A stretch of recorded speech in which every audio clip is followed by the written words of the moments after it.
गुरुर्ब्रह्मा गुरुर्विष्णुः गुरुर्देवो महेश्वरः गुरुसाक्षात् परं ब्रह्म तस्मै श्री गुरवे नमः। ओम सदाशिवसमारम्भां शंकराचार्यमध्यमाम् अस्मदाचार्यपर्यन्तां वन्दे गुरुपरम्पराम्। ओम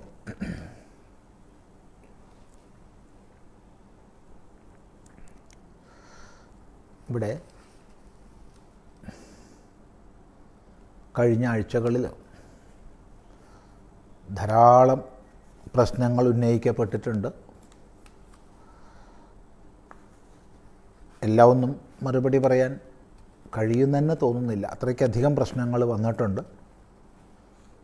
അറിയുന്ന പോലെ അല്പാൽപമായി നമുക്ക് അതിനെ സമീപിക്കാം.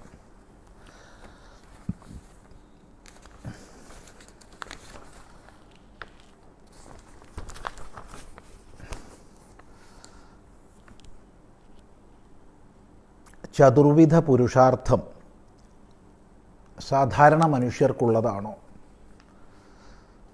തീർച്ചയായിട്ടും ഇവിടെ സാധാരണ മനുഷ്യർ അസാധാരണ മനുഷ്യരെന്നുള്ള വ്യത്യാസമില്ല.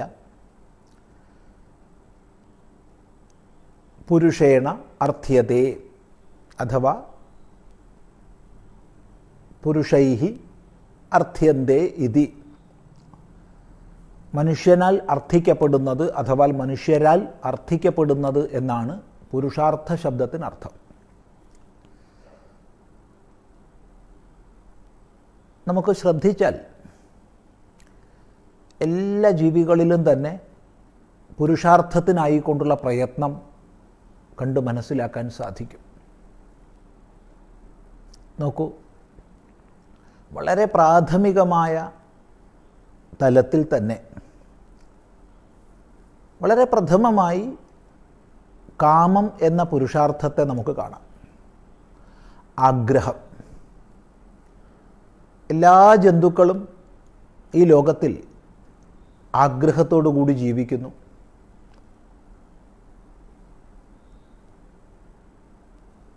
ആഗ്രഹം, അതിൻ്റെ പൂർത്തീകരണത്തിനായിക്കൊണ്ടുള്ള പരിശ്രമം ജീവിതത്തെ മുന്നോട്ട് നയിക്കുന്നു. ഇത് സർവ്വസാധാരണമാണ്.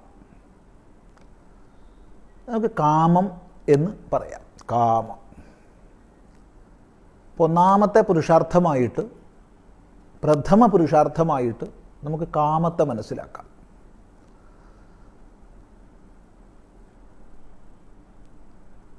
ഇരയ്ക്കും ഇണയ്ക്കും വേണ്ടിയുള്ള ആഗ്രഹം എന്ന രീതിയിൽ ഇത് പ്രാഥമിക തലത്തിൽ പ്രകടമാകും. ഇര തേടണം, ഇണ ചേരണം. ഇര വേണം, ഇണ വേണം. ഇരയെ നേടാനും ഇണയെ നേടാനും കാമം പ്രേരിപ്പിക്കുന്നു. അങ്ങനെ ജീവി മുന്നോട്ട് പോകുന്ന സമയത്ത്, ജീവൻ്റെ ഗതി മുന്നോട്ട് പോകുന്ന സമയത്ത് കാമോപഭോഗ വസ്തുക്കളെ നേടാനും സഞ്ചയിക്കാനുമുള്ള ഭാവന വരുന്നു. കാമപ്രാപ്തിക്ക് കാമോപഭോഗ വസ്തുക്കളെ നേടണം, സഞ്ചയിക്കണം എന്ന ഭാവന വന്നു. അവിടെയാണ് നമുക്ക് അർത്ഥം, ധനം എന്നതിനെ കാണാൻ കഴിയുക. അർത്ഥമെന്ന് പറയുമ്പോൾ നമ്മുടെ മനസ്സിൽ കറൻസി നോട്ടുകളോ അല്ലെങ്കിൽ സ്വത്ത് വിവരങ്ങളോ മാത്രം വന്നു ചേരരുത്. ഓരോ ജീവിയെ സംബന്ധിച്ചും വ്യത്യസ്തമാണ് അർത്ഥം. അപ്പോൾ കാമോപഭോഗ വസ്തുക്കളെ നേടുന്നതിനും നിലനിർത്തുന്നതിനുമുള്ള ഉപാധിയാണ് അർത്ഥം. ഇതും വളരെ പ്രാഥമികമായി തന്നെ ജന്തുക്കളിൽ നമുക്ക് കാണാൻ സാധിക്കും. ഉറുമ്പെന്നോ കൃമികീടങ്ങളെന്നോ അല്ലെങ്കിൽ ഷഡ്പദങ്ങളെന്നൊന്നും പ്രത്യേകിച്ച് വേർതിരിച്ച് പറയേണ്ട ആവശ്യമില്ല. അർത്ഥത്തെ അവ സമാഹരിച്ച് വയ്ക്കുന്നു. എന്തിനു വേണ്ടി? കാമോപഭോഗത്തിന് വേണ്ടി. അപ്പോൾ കാമമായി, അർത്ഥമായി. അല്പം കൂടി ജീവപരിണാമം മുന്നോട്ട് പോകുമ്പോൾ നമുക്ക് ധർമ്മം എന്ന പുരുഷാർത്ഥത്തെ കാണാം. താൻ കഴിയുന്നതോടൊപ്പം തൻ്റെ സമാജത്തെ കൂടി നിലനിർത്താനുള്ള ഭാവം, താൻ സുഖമായിരിക്കുന്നതോടൊപ്പം തൻ്റെ സമാജം കൂടി നിലനിൽക്കണമെന്ന ഭാവന. നോക്കൂ, ഒരു തരി ശർക്കര ഒരു ഉറുമ്പിന് കിട്ടിയാൽ അത് കഴിക്കും. അല്ലെങ്കിൽ 3-4 മണി ധാന്യം കിട്ടിയാൽ കാക്ക കഴിക്കും. എന്നാൽ കാക്കയ്ക്ക് 1-2 പിടി ചോറിട്ട് കൊടുക്കൂ. ശർക്കരയുടെ ഒരു കൂന തന്നെ ഉറുമ്പിന് കൊടുക്കൂ. നമുക്ക് കാണാൻ സാധിക്കും, അവർ കഴിക്കുകയല്ല ചെയ്യണത്. അവരത് നിരീക്ഷിച്ച് അവിടെയുണ്ടെന്ന് ഉറപ്പ് വരുത്തി ഉടനെ അവരുടെ കൂട്ടുകാരെ വിളിച്ചു വരുത്തും. കാക്കയാണെങ്കിൽ അവിടുന്ന് തന്നെ കരഞ്ഞ് ശബ്ദം ഉണ്ടാക്കും, വിളിക്കും. നമ്മുടെ ഭാഷയിലത് കാക്ക കരയലാണ്, അല്ലെങ്കിൽ കാക്ക ശബ്ദം ഉണ്ടാക്കുന്നു എന്നേ നമ്മൾ പറയുള്ളൂ. എന്നാൽ അവരുടെ ഭാഷ അവർക്കല്ലേ അറിയൂ, വിളിക്കുകയാണ്. ഇല്ലെങ്കിൽ നമ്മൾ കാണാൻ പറന്നു പോകുന്നത്, കുറച്ച് കഴിഞ്ഞാൽ കൂട്ടമായി പറന്നു വരുന്നത്. ഉറുമ്പങ്ങ് ഓടിപ്പോകും, പിന്നെ വരിവരിയായി വരും, അതെടുത്ത് കൊണ്ടുപോകും. അതുപോലെ സമാജ ജീവിതം, ആ സമാജത്തിന് വേണ്ടിയുള്ള ഏകതാഭാവം, ഇതൊക്കെ പല ജന്തുക്കളിലും നമുക്ക് കാണാൻ സാധിക്കും. പറഞ്ഞതിൻ്റെ താല്പര്യം വളരെ പ്രാഥമികമായി കാമം, അതിനുപരി അർത്ഥം, അതിനുപരി ധർമ്മം എന്ന പുരുഷാർത്ഥങ്ങൾ ഇതര ജന്തുക്കളിൽ നമുക്ക് കാണാം. ഇപ്പോൾ നമ്മൾ പുരുഷാർത്ഥക്രമം കാമം, അർത്ഥം, ധർമ്മം എന്നാണ് പറഞ്ഞതെങ്കിൽ മനുഷ്യനെ സംബന്ധിച്ച് ഇത് നേരെ തിരിച്ചാണ് പറയുക. അപ്പോൾ പ്രാഥമികമായ ജീവിതലത്തിൽ കാമം, അർത്ഥം, ധർമ്മം എന്ന് പറഞ്ഞ നമ്മൾ മാനുഷിക തലത്തിൽ നേരെ തിരിച്ചാ പറയുക. ധർമ്മം, അർത്ഥം, കാമം എന്നാ പറയുക.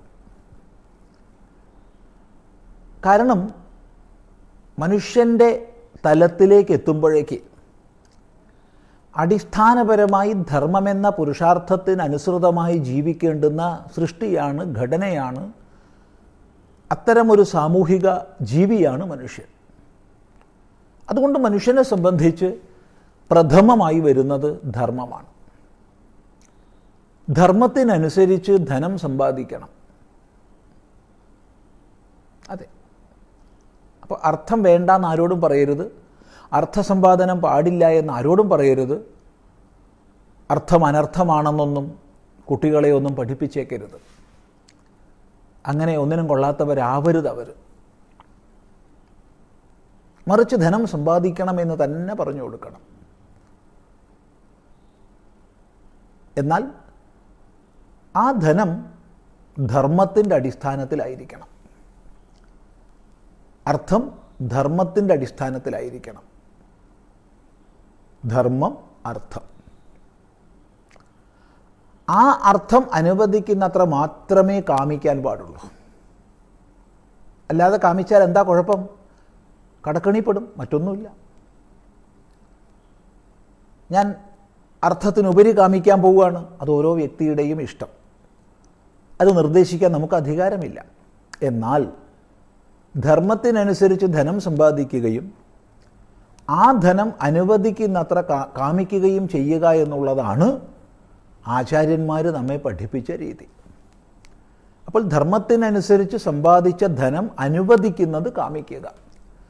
മറ്റുള്ളവരുടെ ജീവിതശൈലിയെ അനുകരിക്കാനോ ഏതെങ്കിലും ധനികന്മാരുടെ ജീവിത വ്യവസ്ഥയെ പിന്തുടരാനോ ഞാൻ പരിശ്രമിച്ചാൽ അത് നാശത്തിലേക്കുള്ള വഴിയായിരിക്കും. ഇപ്പോൾ സുഖഭോഗങ്ങൾ വേണ്ടെന്നാണോ പറയുന്നത്? തീർച്ചയായിട്ടും വേണം, വേണ്ടെന്ന് പറഞ്ഞില്ല. എന്നാൽ തൻ്റെ എല്ലാ ഭോഗങ്ങളുമെല്ലാം തൻ്റെ ധനം അനുവദിക്കുന്നത് അനുസരിച്ചായിരിക്കണം. ആ ധനമാകട്ടെ ധർമ്മത്തിനനുസരിച്ച് സമ്പാദിച്ചതാവണം. ഈ ജീവിത വീക്ഷണം നമ്മൾ ചെറുപ്പത്തിലേ മക്കൾക്ക് നൽകണം. അല്ലാതെ വന്നാൽ അവർ കടക്കെണിയിൽപ്പെടും, വീട്ടാൻ വഴിയുണ്ടാവില്ല.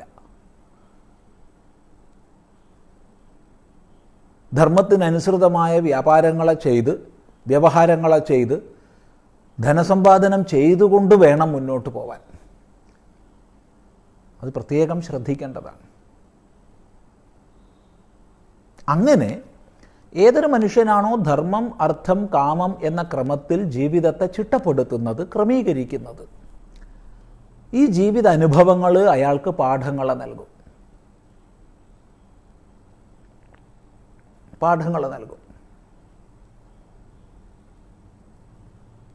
അങ്ങനെ പാഠങ്ങളെ നൽകിയാൽ ഈ ജീവിതം, ഈ ലോകം വലിയൊരു ഗുരുനാഥനായി നമ്മുടെ മുമ്പിൽ നിൽക്കും. അങ്ങനെ വരുമ്പോഴാണ് കൂടുതൽ ഉയർന്ന മനുഷ്യ ജീവിതത്തിൻ്റെ അർത്ഥവും ലക്ഷ്യവും എന്താണ്. ഇത് കേവലം ധനസമ്പാദനത്തിനോ കാമോപഭോഗത്തിനോ മാത്രമല്ലല്ലോ. ആയിരുന്നെങ്കിൽ മറ്റ് ജീവികളായാൽ മതിയായിരുന്നല്ലോ. മനുഷ്യൻ്റെ സവിശേഷത എന്താണ്? അനന്ത വികാസ സാധ്യതയോടൊത്ത ബുദ്ധി എന്തിനു വേണ്ടി നമുക്ക് ലഭിച്ചു? ദുഃഖമോചനത്തിനുള്ള ഇച്ഛ എല്ലാ ജന്തുക്കൾക്കും സഹജമാണെങ്കിലും ആത്യന്തികമായ ദുഃഖനിവൃത്തിക്കുള്ള ഉപായം മനുഷ്യനാണ് അന്വേഷിക്കുന്നത്. അപ്പോൾ ആത്യന്തിക ദുഃഖനിവൃത്തി എങ്ങനെ സാധിക്കും? ഈ വക ചിന്തകളോ ഉദിക്കുകയായി. ശ്രദ്ധിക്കുക.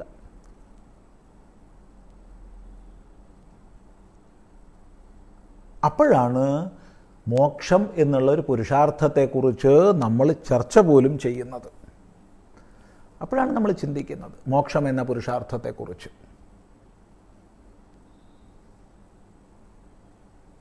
സർവ്വദുഃഖങ്ങളിൽ നിന്നുമുള്ള മോചനം, സർവ്വദുഃഖങ്ങളിൽ നിന്നുമുള്ള ആത്യന്തികമായ മോചനം.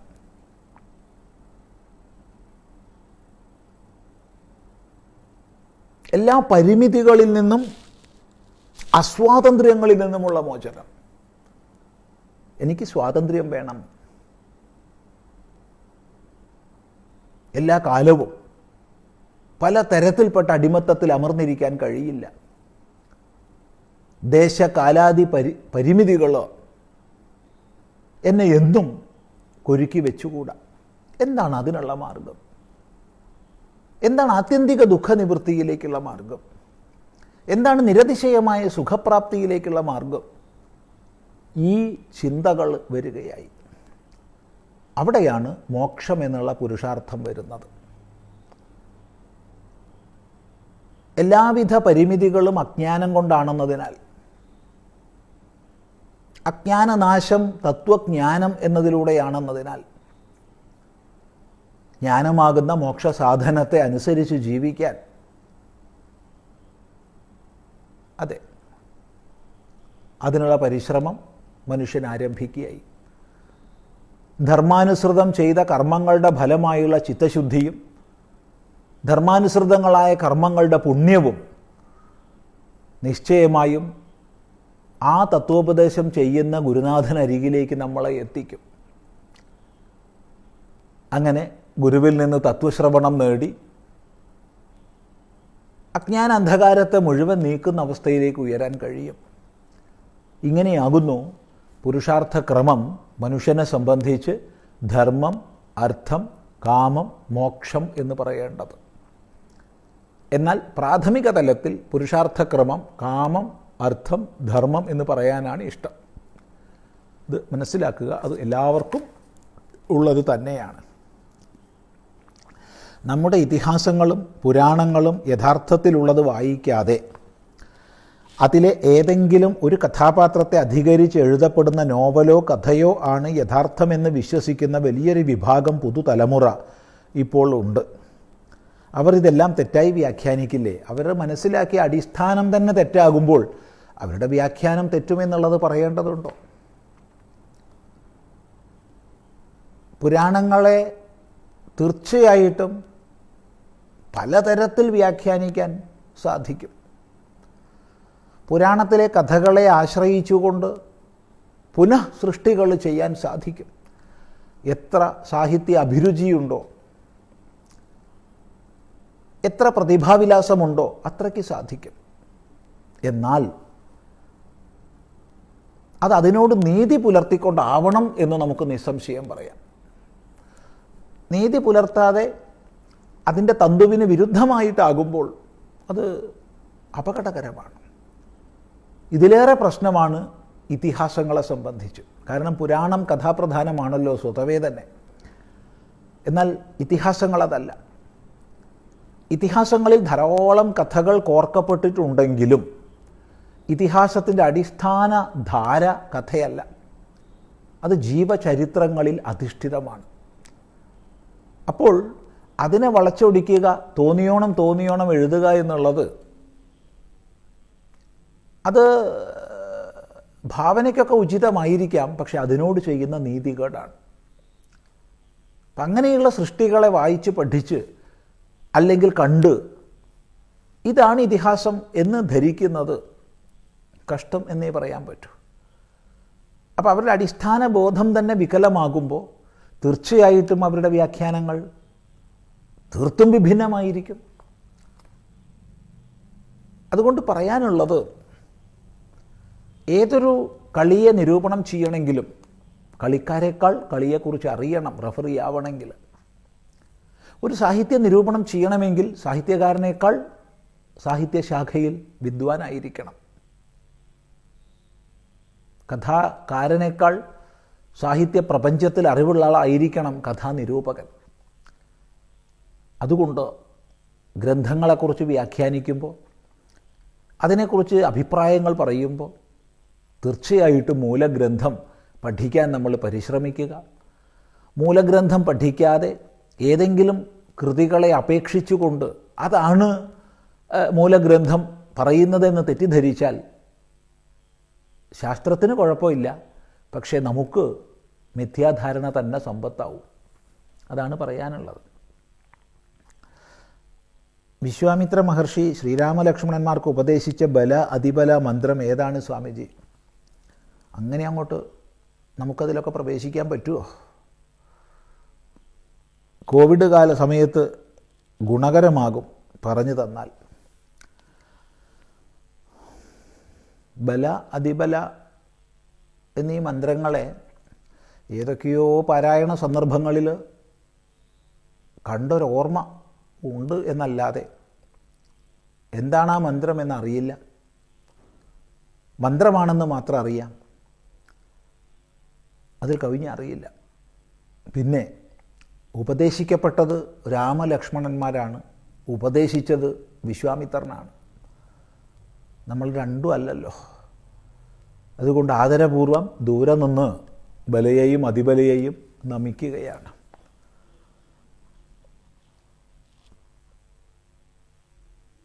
കോവിഡ് രോഗബാധയുടെ സമയത്ത് നമ്മൾ ചെയ്യേണ്ടത് പരമാവധി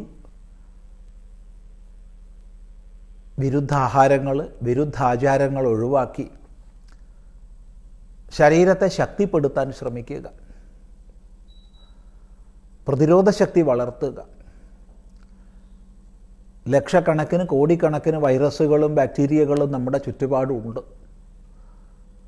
അവർക്കും വേണ്ടേ. മറിച്ച് അതിനെ പ്രതിരോധിക്കാനുള്ള ശക്തി നമുക്കുണ്ടാവുക എന്നുള്ളതാണ് മുഖ്യം. അതുകൊണ്ട് ആ ഒരു പ്രതിരോധ ശക്തി വളർത്തിയെടുക്കുക എന്ന് മാത്രം ഈ സന്ദർഭത്തിൽ പറയുകയാണ്. അതിന് പരിശ്രമിക്കുക. മനസ്സും മസ്തിഷ്കവും തമ്മിലുള്ള വ്യത്യാസം. മനസ്സ് സൂക്ഷ്മമാണ്, മസ്തിഷ്കം സ്ഥൂലമാണ്.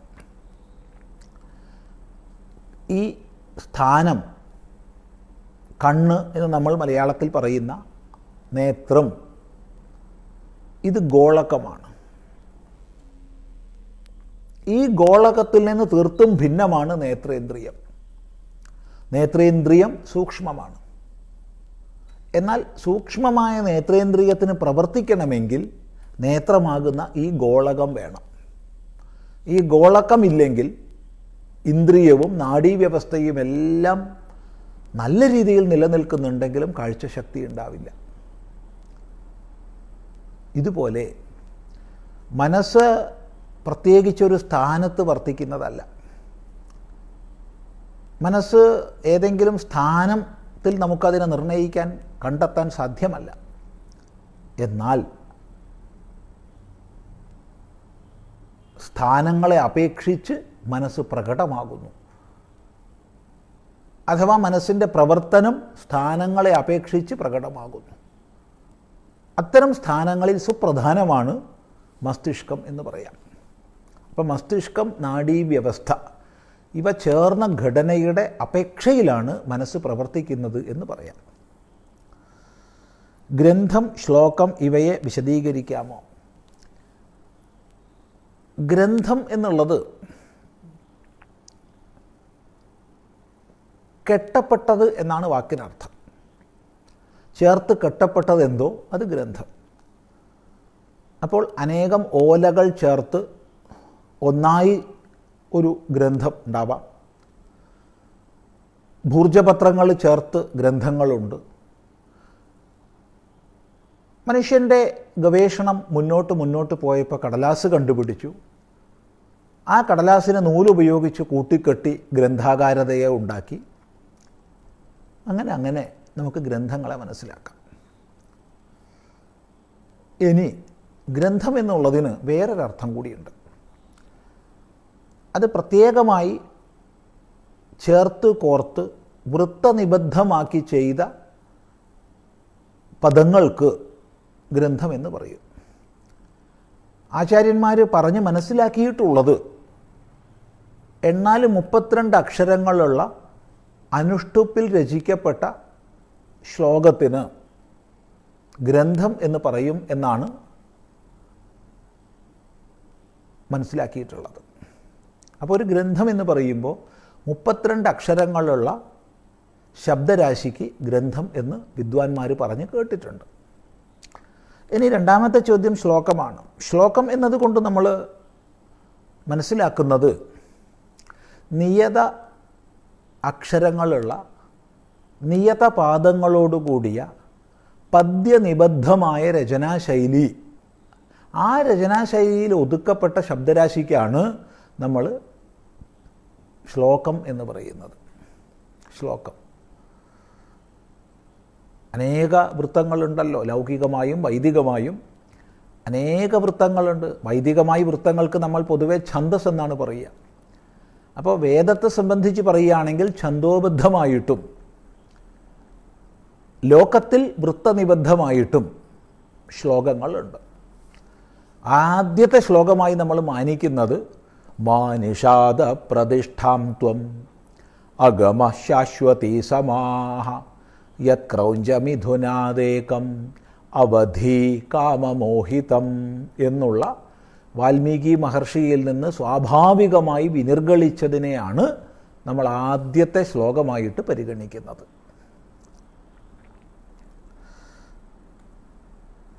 ബോധം അല്ലെങ്കിൽ മനസ്സ് ശരീരത്തിനുള്ളിലാണോ ശരീരത്തിന് ചുറ്റുമാണോ നിലകൊള്ളുന്നത്? ഇവിടെ ബോധം അല്ലെങ്കിൽ മനസ്സ് എന്ന് പറഞ്ഞതിനോട് ചെറിയൊരു അഭിപ്രായ വ്യത്യാസമുണ്ട്. ബോധം എന്ന് പറയുമ്പോൾ കേവലം മനസ്സോ മനസ്സിലൂടെ അഭിവ്യക്തമാകുന്നതോ അല്ല, മറിച്ച് സർവപ്രപഞ്ചത്തിനും ആധാരഭൂതമായ, സർവത്തിനും ആശ്രയഭൂതമായ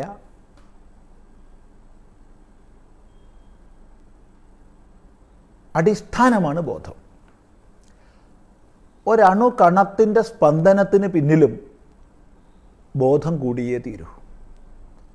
നിയതമായ ക്രമത്തിൽ ഏതൊരു പ്രവർത്തനമോ സഞ്ചാരമോ സംഭവിക്കണമെങ്കിലും അതിൻ്റെ പിന്നിൽ ബോധമുണ്ടായിരിക്കണം. ഇനി നമ്മെ സംബന്ധിച്ച്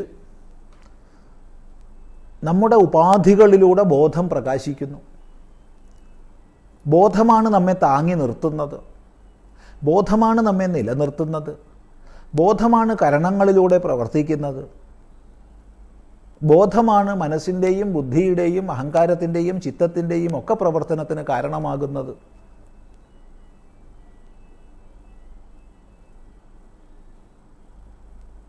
ഇംഗ്ലീഷിൽ നമ്മൾ ചിലപ്പോൾ കോൺഷ്യസ്നസ് എന്ന് പറയുന്നു. അവിടെ ഇൻഡിവിജ്വൽ കോൺഷ്യസ്നസ്, യൂണിവേഴ്സൽ കോൺഷ്യസ്നസ് എന്നൊക്കെ ബോധത്തെ വ്യഷ്ടി സമഷ്ടി ഭേദത്തിൽ വിഭജിക്കും. അപ്പം മനസ്സിനെ പ്രവർത്തിപ്പിക്കുന്നത് ബോധമാണ്, ശരീരത്തെ നിലനിർത്തുന്നത് ബോധമാണ്. ബോധം പോയാൽ നമുക്ക് നിൽക്കാൻ കഴിയില്ല. ബോധമാണ് നിർത്തുന്നത്. ഈ പ്രപഞ്ചത്തെ താങ്ങി നിർത്തുന്നത് ബോധമാണ്. അത് ശരീരത്തിനുള്ളിലാണോ മനസ്സ്? ഒരിക്കലുമല്ല. പുറത്താണോ? അങ്ങനെ പറയാൻ പറ്റില്ല. മനസ്സ് ഹൃദ്ദേശത്ത് വർത്തിക്കുന്നു എന്ന് പറഞ്ഞാൽ ശരീരം ആസകലം ആ നഖാഗ്രേഭ്യ, നഖത്തിൻ്റെ അഗ്രം വരെയുള്ള ഭാഗത്തിൽ, ആ മൂർധാവ് മുതൽ നഖത്തിൻ്റെ അഗ്രം വരെ, നഖത്തിൻ്റെ അഗ്രത്തെ കാലിൻ്റെ നഖത്തിൻ്റെ അഗ്രം വരെ എന്ന് മനസ്സിലാക്കണം, വ്യാപിച്ച് നിലകൊള്ളുന്ന വ്യാപ്തവൃത്തിയാണ് മനസ്സ്. അല്ലാതെ ഒരു സ്ഥലത്ത് ആശ്രയിച്ച് നിലകൊള്ളുന്നതല്ല. ഒരു പ്രത്യേക സ്ഥാനം കൽപ്പിക്കാനും സാധ്യമല്ല. ശബരിമലയിൽ ഇനി എന്ത് സംഭവിക്കും സ്വാമി? ശബരിമലയിൽ സംഭവിച്ചതെല്ലാം എന്തേലും നിയോഗം ആണോ സ്വാമി? ശബരിമലയിൽ എന്ത് സംഭവിക്കുമെന്ന് ചോദിച്ചാൽ അവിടെ സംഭവിക്കേണ്ടതേ സംഭവിക്കാൻ പാടുള്ളൂ. ആസുരിക ശക്തികൾ ഇടപെട്ട് സംഭവിക്കരുതാത്തത് ചെയ്താൽ അത് ദോഷകരമാണ്. അപ്പോൾ സ്ഥാനമഹിമ മനസ്സിലാക്കി ആദരപൂർവം പെരുമാറുന്ന ഒരു രീതി, ആചാരശുദ്ധി പരിപാലിക്കുന്ന ഒരു രീതി, ഭാവസംശുദ്ധിയിൽ അത് നിലനിർത്തുന്ന ഒരു രീതി സമൂഹം ഒന്നാകെ അവലംബിക്കട്ടെ എന്ന് നമുക്ക് പ്രാർത്ഥിക്കാം, സങ്കല്പിക്കാം. തത്കാലം വന്ന പ്രതിസന്ധികൾ നേരെയാവട്ടെ എന്ന് പ്രാർത്ഥിക്കാം. ബഹുമാനപ്പെട്ട സുപ്രീം കോടതിയുടെ വിപുലമായ ബെഞ്ചിന് കീഴിലുള്ള പരിഗണനാ വിഷയം ഏറെ താമസിയാതെ പരിഹൃതമാകട്ടെ എന്നും അത് ധർമ്മവ്യവസ്ഥയ്ക്ക് അനുസൃതമായ രീതിയിലുള്ള അവരുടെ നിർദ്ദേശങ്ങൾ ഭരണഘടനാ ബെഞ്ചിന് വരട്ടെ എന്നും അവരത് പ്രഖ്യാപിക്കട്ടെ എന്നും നമുക്ക് സങ്കല്പിക്കാം. അതിനായിക്കൊണ്ട് കേവലം സങ്കല്പിച്ചിരിക്കുകയല്ല, അതിനായിക്കൊണ്ടുള്ള പ്രവർത്തനങ്ങൾ വളരെ പ്രഗത്ഭന്മാരായ വക്കീൽമാർ ചെയ്തിട്ടുണ്ട്. വിഷയങ്ങൾ അവർ പഠിച്ചിട്ടുണ്ട്. എന്തുകൊണ്ടോ എന്നറിയില്ല, അതിൻ്റെ അന്തർധാരകളെക്കുറിച്ച് നമുക്കറിയില്ല. വളരെ നീണ്ടുപോകുന്നു വ്യവഹാരം എന്നുള്ളത് നമ്മയൊക്കെ ചിന്തിപ്പിക്കുന്നുണ്ട്. നോക്കാം എന്ന് മാത്രം പറയുന്നു. അധിദേവതാ സങ്കല്പം എന്താണെന്ന് വ്യക്തമാക്കാമോ? ഇവിടെ ഓരോ പ്രവർത്തനത്തിന് പിന്നിലും ഒരു ഇച്ഛയും ഒരു ബോധ പ്രവർത്തനവും ഒരു സങ്കല്പവുമൊക്കെ വേണമല്ലോ.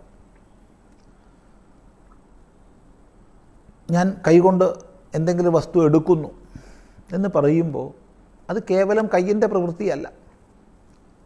അതിന് പിന്നിലൊരു ഇച്ഛയും സങ്കല്പവും നിശ്ചയവും എല്ലാമുണ്ട്.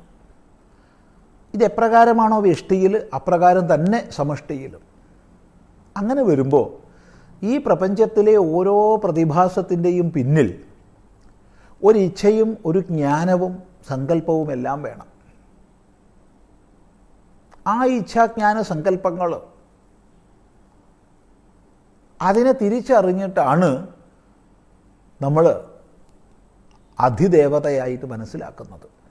അപ്പോൾ ഓരോ പ്രപഞ്ച പ്രതിഭാസത്തിന് പിന്നിലും അഗ്നി ജ്വലിക്കുന്നു എന്നുണ്ടെങ്കിൽ, വായു പ്രവഹിക്കുന്നു എന്നുണ്ടെങ്കിൽ, എല്ലാത്തിനു പിന്നിലും ഒരു ഇച്ഛാസങ്കല്പ പ്രവൃത്തികൾ വേണം. അത് അധിദേവതയായിട്ട് മാനിക്കും. അങ്ങനെ വരുമ്പോൾ നദി ഒരു ദേവതയാണ്, അഗ്നി ഒരു ദേവതയാണ്, വായു ഒരു ദേവതയാണ്, സൂര്യനൊരു ദേവതയാണ്, ചന്ദ്രനൊരു ദേവതയാണ്. ഈ പ്രപഞ്ചത്തിലെ സകലവും ദേവതാമയമായിട്ട് നമുക്ക് മനസ്സിലാക്കാൻ സാധിക്കും. അധ്യാത്മരാമായണത്തിലെ മായാസീതയെക്കുറിച്ച് വിശദമാക്കാമോ സ്വാമി? മായാസീത എന്നുള്ളത് അധ്യാത്മരാമായണത്തിലെ ഒരു സവിശേഷതയാർന്ന സങ്കല്പമാണ്. ഇത് വാൽമീകി രാമായണത്തിന് ഒട്ടും സമ്മതമല്ല. കാരണം വാൽമീകീയ രാമായണത്തിൽ മായാസീത എന്നൊരാശയം ഇല്ല തന്നെ. അവിടെ ഹരിക്കപ്പെടുന്നത് യഥാർത്ഥ സീതയാണ്. അങ്ങനെ രാവണനാൽ ഹരിക്കപ്പെട്ട സീത രാമനാൽ വീണ്ടെടുക്കപ്പെടുന്നു. അഥവാ യുദ്ധത്തിൽ രാവണനെ കൊന്ന് രാമൻ സീതയെ അയോധ്യയിലേക്ക് മടക്കി കൊണ്ടുവരുന്നു. അവിടെ സീതയുടെ സങ്കല്പത്തിന് പ്രാമുഖ്യം കൊടുക്കുകയും ചെയ്തിട്ടുണ്ട് രാമൻ. കാരണം രാവണ നിഗ്രഹം കഴിഞ്ഞ ശേഷം ശ്രീരാമൻ ഹനുമാനെ വിഭീഷണൻ്റെ സമ്മതത്തോടുകൂടി സീതയെ കണ്ട് രാമൻ രാവണനെ നിഗ്രഹിച്ചിരിക്കുന്നു, ഭവതിയെ കാണാൻ ഇച്ഛിക്കുന്നു എന്ന് അറിയിക്കാൻ ആവശ്യപ്പെടുകയും സീതയുടെ ഇഷ്ടം പോലെ പ്രവർത്തിക്കാനുള്ള സ്വാതന്ത്ര്യവും സമ്മതവും കൊടുക്കുകയും ചെയ്തിട്ടുണ്ട്. എന്നാൽ അധ്യാത്മരാമായണത്തിൽ മായാസീത എന്നൊരു ആശയമുണ്ട്. അത് ഗോദാവരി നദിയുടെ തീരത്ത് പഞ്ചവടിയിൽ കഴിയുകയാണ് ശ്രീരാമനും സീതയും ലക്ഷ്മണനും. അങ്ങനെയുള്ള സമയത്ത് ശൂർപ്പണഖ കാമാതുരയായി പ്രേമാഭ്യർത്ഥനയുമായി രാമനെ സമീപിച്ചു.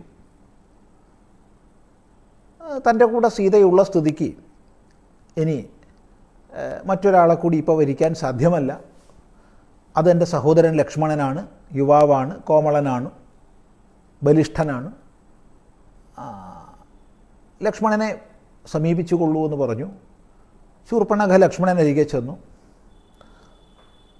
താൻ കേവലം രാമൻ്റെ സേവകൻ മാത്രമാണെന്നും ദാസൻ മാത്രമാണെന്നും അങ്ങനെ ദാസൻ്റെ പത്നിയായി ഇരിക്കേണ്ടവളല്ല നീയെന്നും അതുകൊണ്ട് ജ്യേഷ്ഠനോട് തന്നെ ചോദിക്കുന്നതാണ് ഉചിതമെന്നും പറഞ്ഞ് വീണ്ടും രാമൻ അരികിലേക്ക് പറഞ്ഞയച്ചു. രാമൻ തനിക്ക് സ്വീകരിക്കാൻ സാധ്യമല്ല എന്ന് അറിയിച്ചപ്പോൾ അതിന് കാരണം സീതയാണ് എന്ന് തെറ്റിദ്ധരിച്ച് അഥവാ ധരിച്ച് സീതയെ കൊല്ലാൻ വേണ്ടി ചാടുകയാണ് ശൂർപ്പണഖ. ആ സമയത്താണ്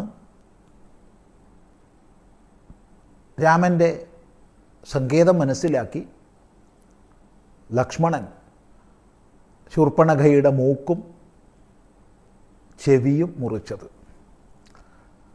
വാൽമീകീയ രാമായണത്തിൽ ദ്വിവചനമാണ് പ്രയോഗിച്ചിട്ടുള്ളത്.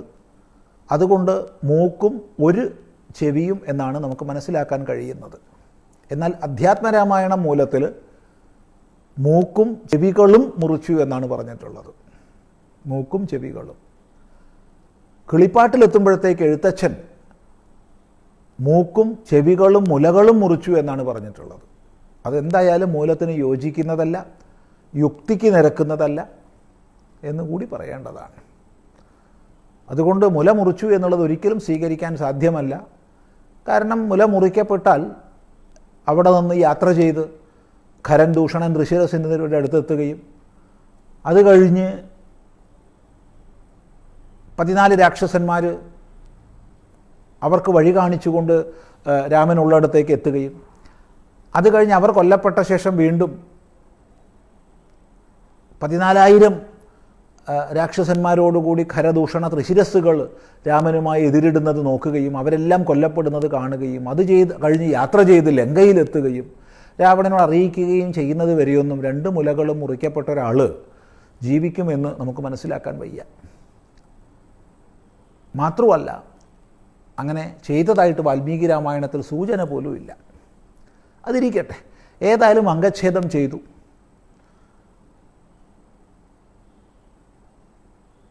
തുടർന്ന് 14,000 രാക്ഷസന്മാർ ഖരദൂഷണ ഋഷിരസ്സുകൾ കൊല്ലപ്പെട്ടു.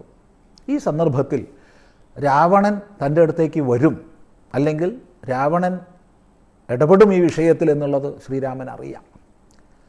അതുകൊണ്ട് പഞ്ചവടിയിൽ വെച്ച് സീതയോട് രാമൻ പറയുന്നു, ദേവി, നമ്മുടെ അവതാര കൃത്യം സാധിതമാവണമെങ്കിൽ നമ്മൾ ചില നടപടികൾ ചെയ്തേ മതിയാവൂ.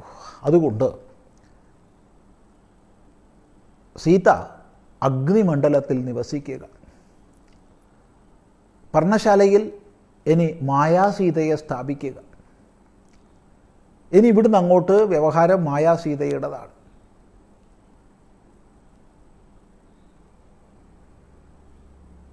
രാവണ നിഗ്രഹം കഴിഞ്ഞ് വിശുദ്ധിയർത്ഥം അഗ്നിപരീക്ഷ ചെയ്യണം എന്നുള്ള സന്ദർഭം വരുമ്പോൾ അഗ്നിമണ്ഡലത്തിൽ നിന്ന് തിരിച്ച് വീണ്ടും എൻ്റെ അരികിലേക്ക് വരാം. അതുവരെ മായാസീതാരൂപത്തിൽ വർത്തിക്കുക എന്ന് ശ്രീരാമൻ നിർദ്ദേശിക്കുകയും അത് പാലിച്ചുകൊണ്ട് സീത മായാസീതയായി പർണശാലയിൽ ഇരുന്നെന്നും ശരിയായ സീത അഗ്നിമണ്ഡലത്തിൽ മറഞ്ഞെന്നും ഇവിടെ നിന്ന് അങ്ങോട്ട് രാവണനിഗ്രഹം കഴിഞ്ഞ് അഗ്നിശുദ്ധി തെളിയിക്കുന്ന സന്ദർഭം വരെ മായാസീതയാണ് രാമായണത്തിലുള്ളതെന്നും ഗുപ്തയായി സീത അഗ്നിമണ്ഡലത്തിൽ നിവസിക്കുകയാണെന്നുമാണ് അധ്യാത്മരാമായണം പറയുന്നത്. ഇത് വാൽമീകി രാമായണത്തിന് സമ്മതമല്ല എന്ന് നേരത്തെ പറഞ്ഞത് ആവർത്തിക്കട്ടെ. ക്രൂരത കാട്ടിക്കൂട്ടിയ മനുഷ്യന് എപ്രകാരമാണ് സ്വർഗം കിട്ടുക സ്വാമി? സാമാന്യമായി കിട്ടരുത്, കിട്ടില്ല. എന്നാൽ ചില മേഖലകളിൽ ക്രൂരത കാണിക്കുന്നവരും അത്യുന്നതമായ പുണ്യകർമ്മങ്ങൾ ചെയ്തെന്ന് വരും. മനുഷ്യ സേവാപരമായ പ്രവർത്തനങ്ങൾ, നന്മയുടെ ഭാവങ്ങൾ, അതിൻ്റെ ഫലമായിട്ട് ആ കർമ്മത്തിനും ഫലമുണ്ടല്ലോ. അപ്പോൾ തിന്മയാർന്ന കർമ്മത്തിന് അപ്രകാരം ദുഃഖപ്രദമായ ഫലവും നന്മയുടേതായ ആ ഫലം സുഖത്തിൻ്റെതായ രീതിയിലും വന്നു ചേരും. അതിൽ ഏതാണോ കൂടുതൽ അനുഭവിക്കാൻ യോഗ്യത അത് പതുക്കിയേ വരുന്നുണ്ടാവുള്ളൂ, അറിയില്ല. അത്രയും ഇതിലൊക്കെ നമുക്ക് പറയാൻ പറ്റൂ. ഗഹനാ കർമ്മണോ ഗതി, കർമ്മത്തിൻ്റെ ഗതി വളരെ ഗഹനമാണ് എന്നുള്ള വ്യാസവാക്യം ഓർമ്മിക്കുക. മാതൃദേവോ ഭവ, പിതൃദേവോ ഭവ, ആചാര്യദേവോ ഭവ. വേദമന്ത്രമാണ്. തൈത്തിരീയ ഉപനിഷത്തിൽ ഈ മന്ത്രം നമുക്ക് പഠിക്കാം. മാതൃദേവോ ഭവ എന്ന് പറഞ്ഞാൽ മാതൃദേവനായി നീ തീരൂ എന്നാണ്. പിതൃദേവോ ഭവ എന്ന് പറഞ്ഞാൽ നീ പിതൃദേവനായി തീരൂ.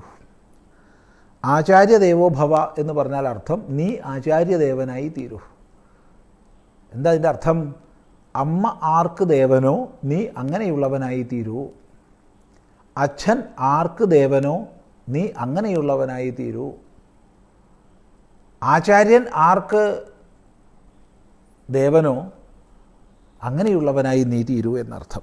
ഇവിടെ ദേവലോകം ഈ ഭൂമിയിൽ തന്നെ തീർച്ചയായിട്ടും സത്യധർമ്മങ്ങൾക്കനുസരിച്ച് ജീവിക്കുന്നവർക്ക് പോരാ, താരതമ്യ ബുദ്ധി ഇല്ലാതെ സ്വന്തം കർത്തവ്യം ചെയ്യുന്നവർക്ക്, സത്യവിചാരം ചെയ്യുന്നവർക്ക്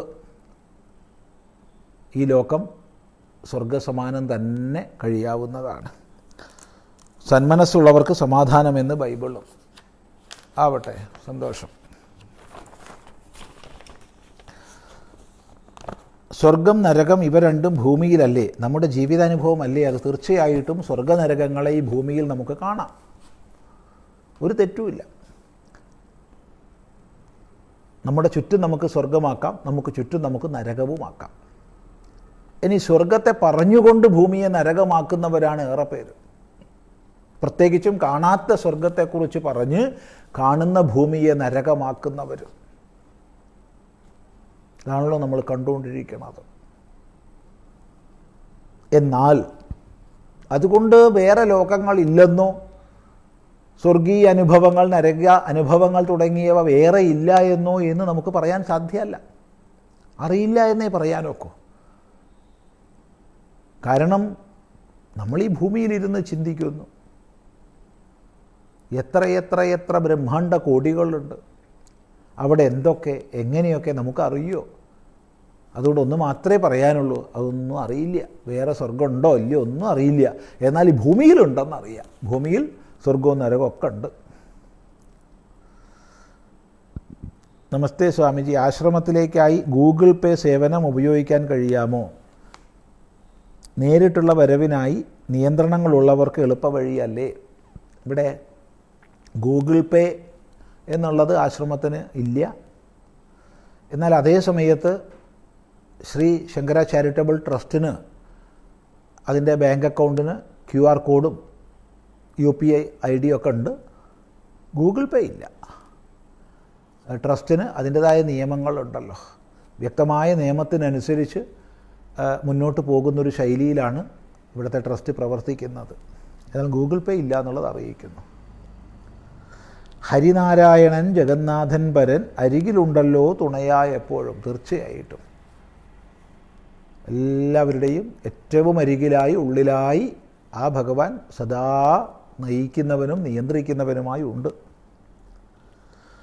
രാമായണ പാരായണം നടത്തിയിട്ടും ജീവിതത്തിൽ ത്യാഗത്തിൻ്റെ സീതയെയും ധർമ്മത്തിൻ്റെ രാമനെയും മാതൃകയാക്കിയാലല്ലേ രാമായണത്തിൻ്റെയും ഭഗവത്ഗീതയുടെയും സന്ദേശം പൂർണ്ണമാവുകയുള്ളൂ. തീർച്ചയായിട്ടും അപ്പോഴേ രാമായണ സന്ദേശം പൂർണ്ണമാകൂ എന്നുള്ളതിൽ ഒരു സന്ദേഹവും ഇല്ല.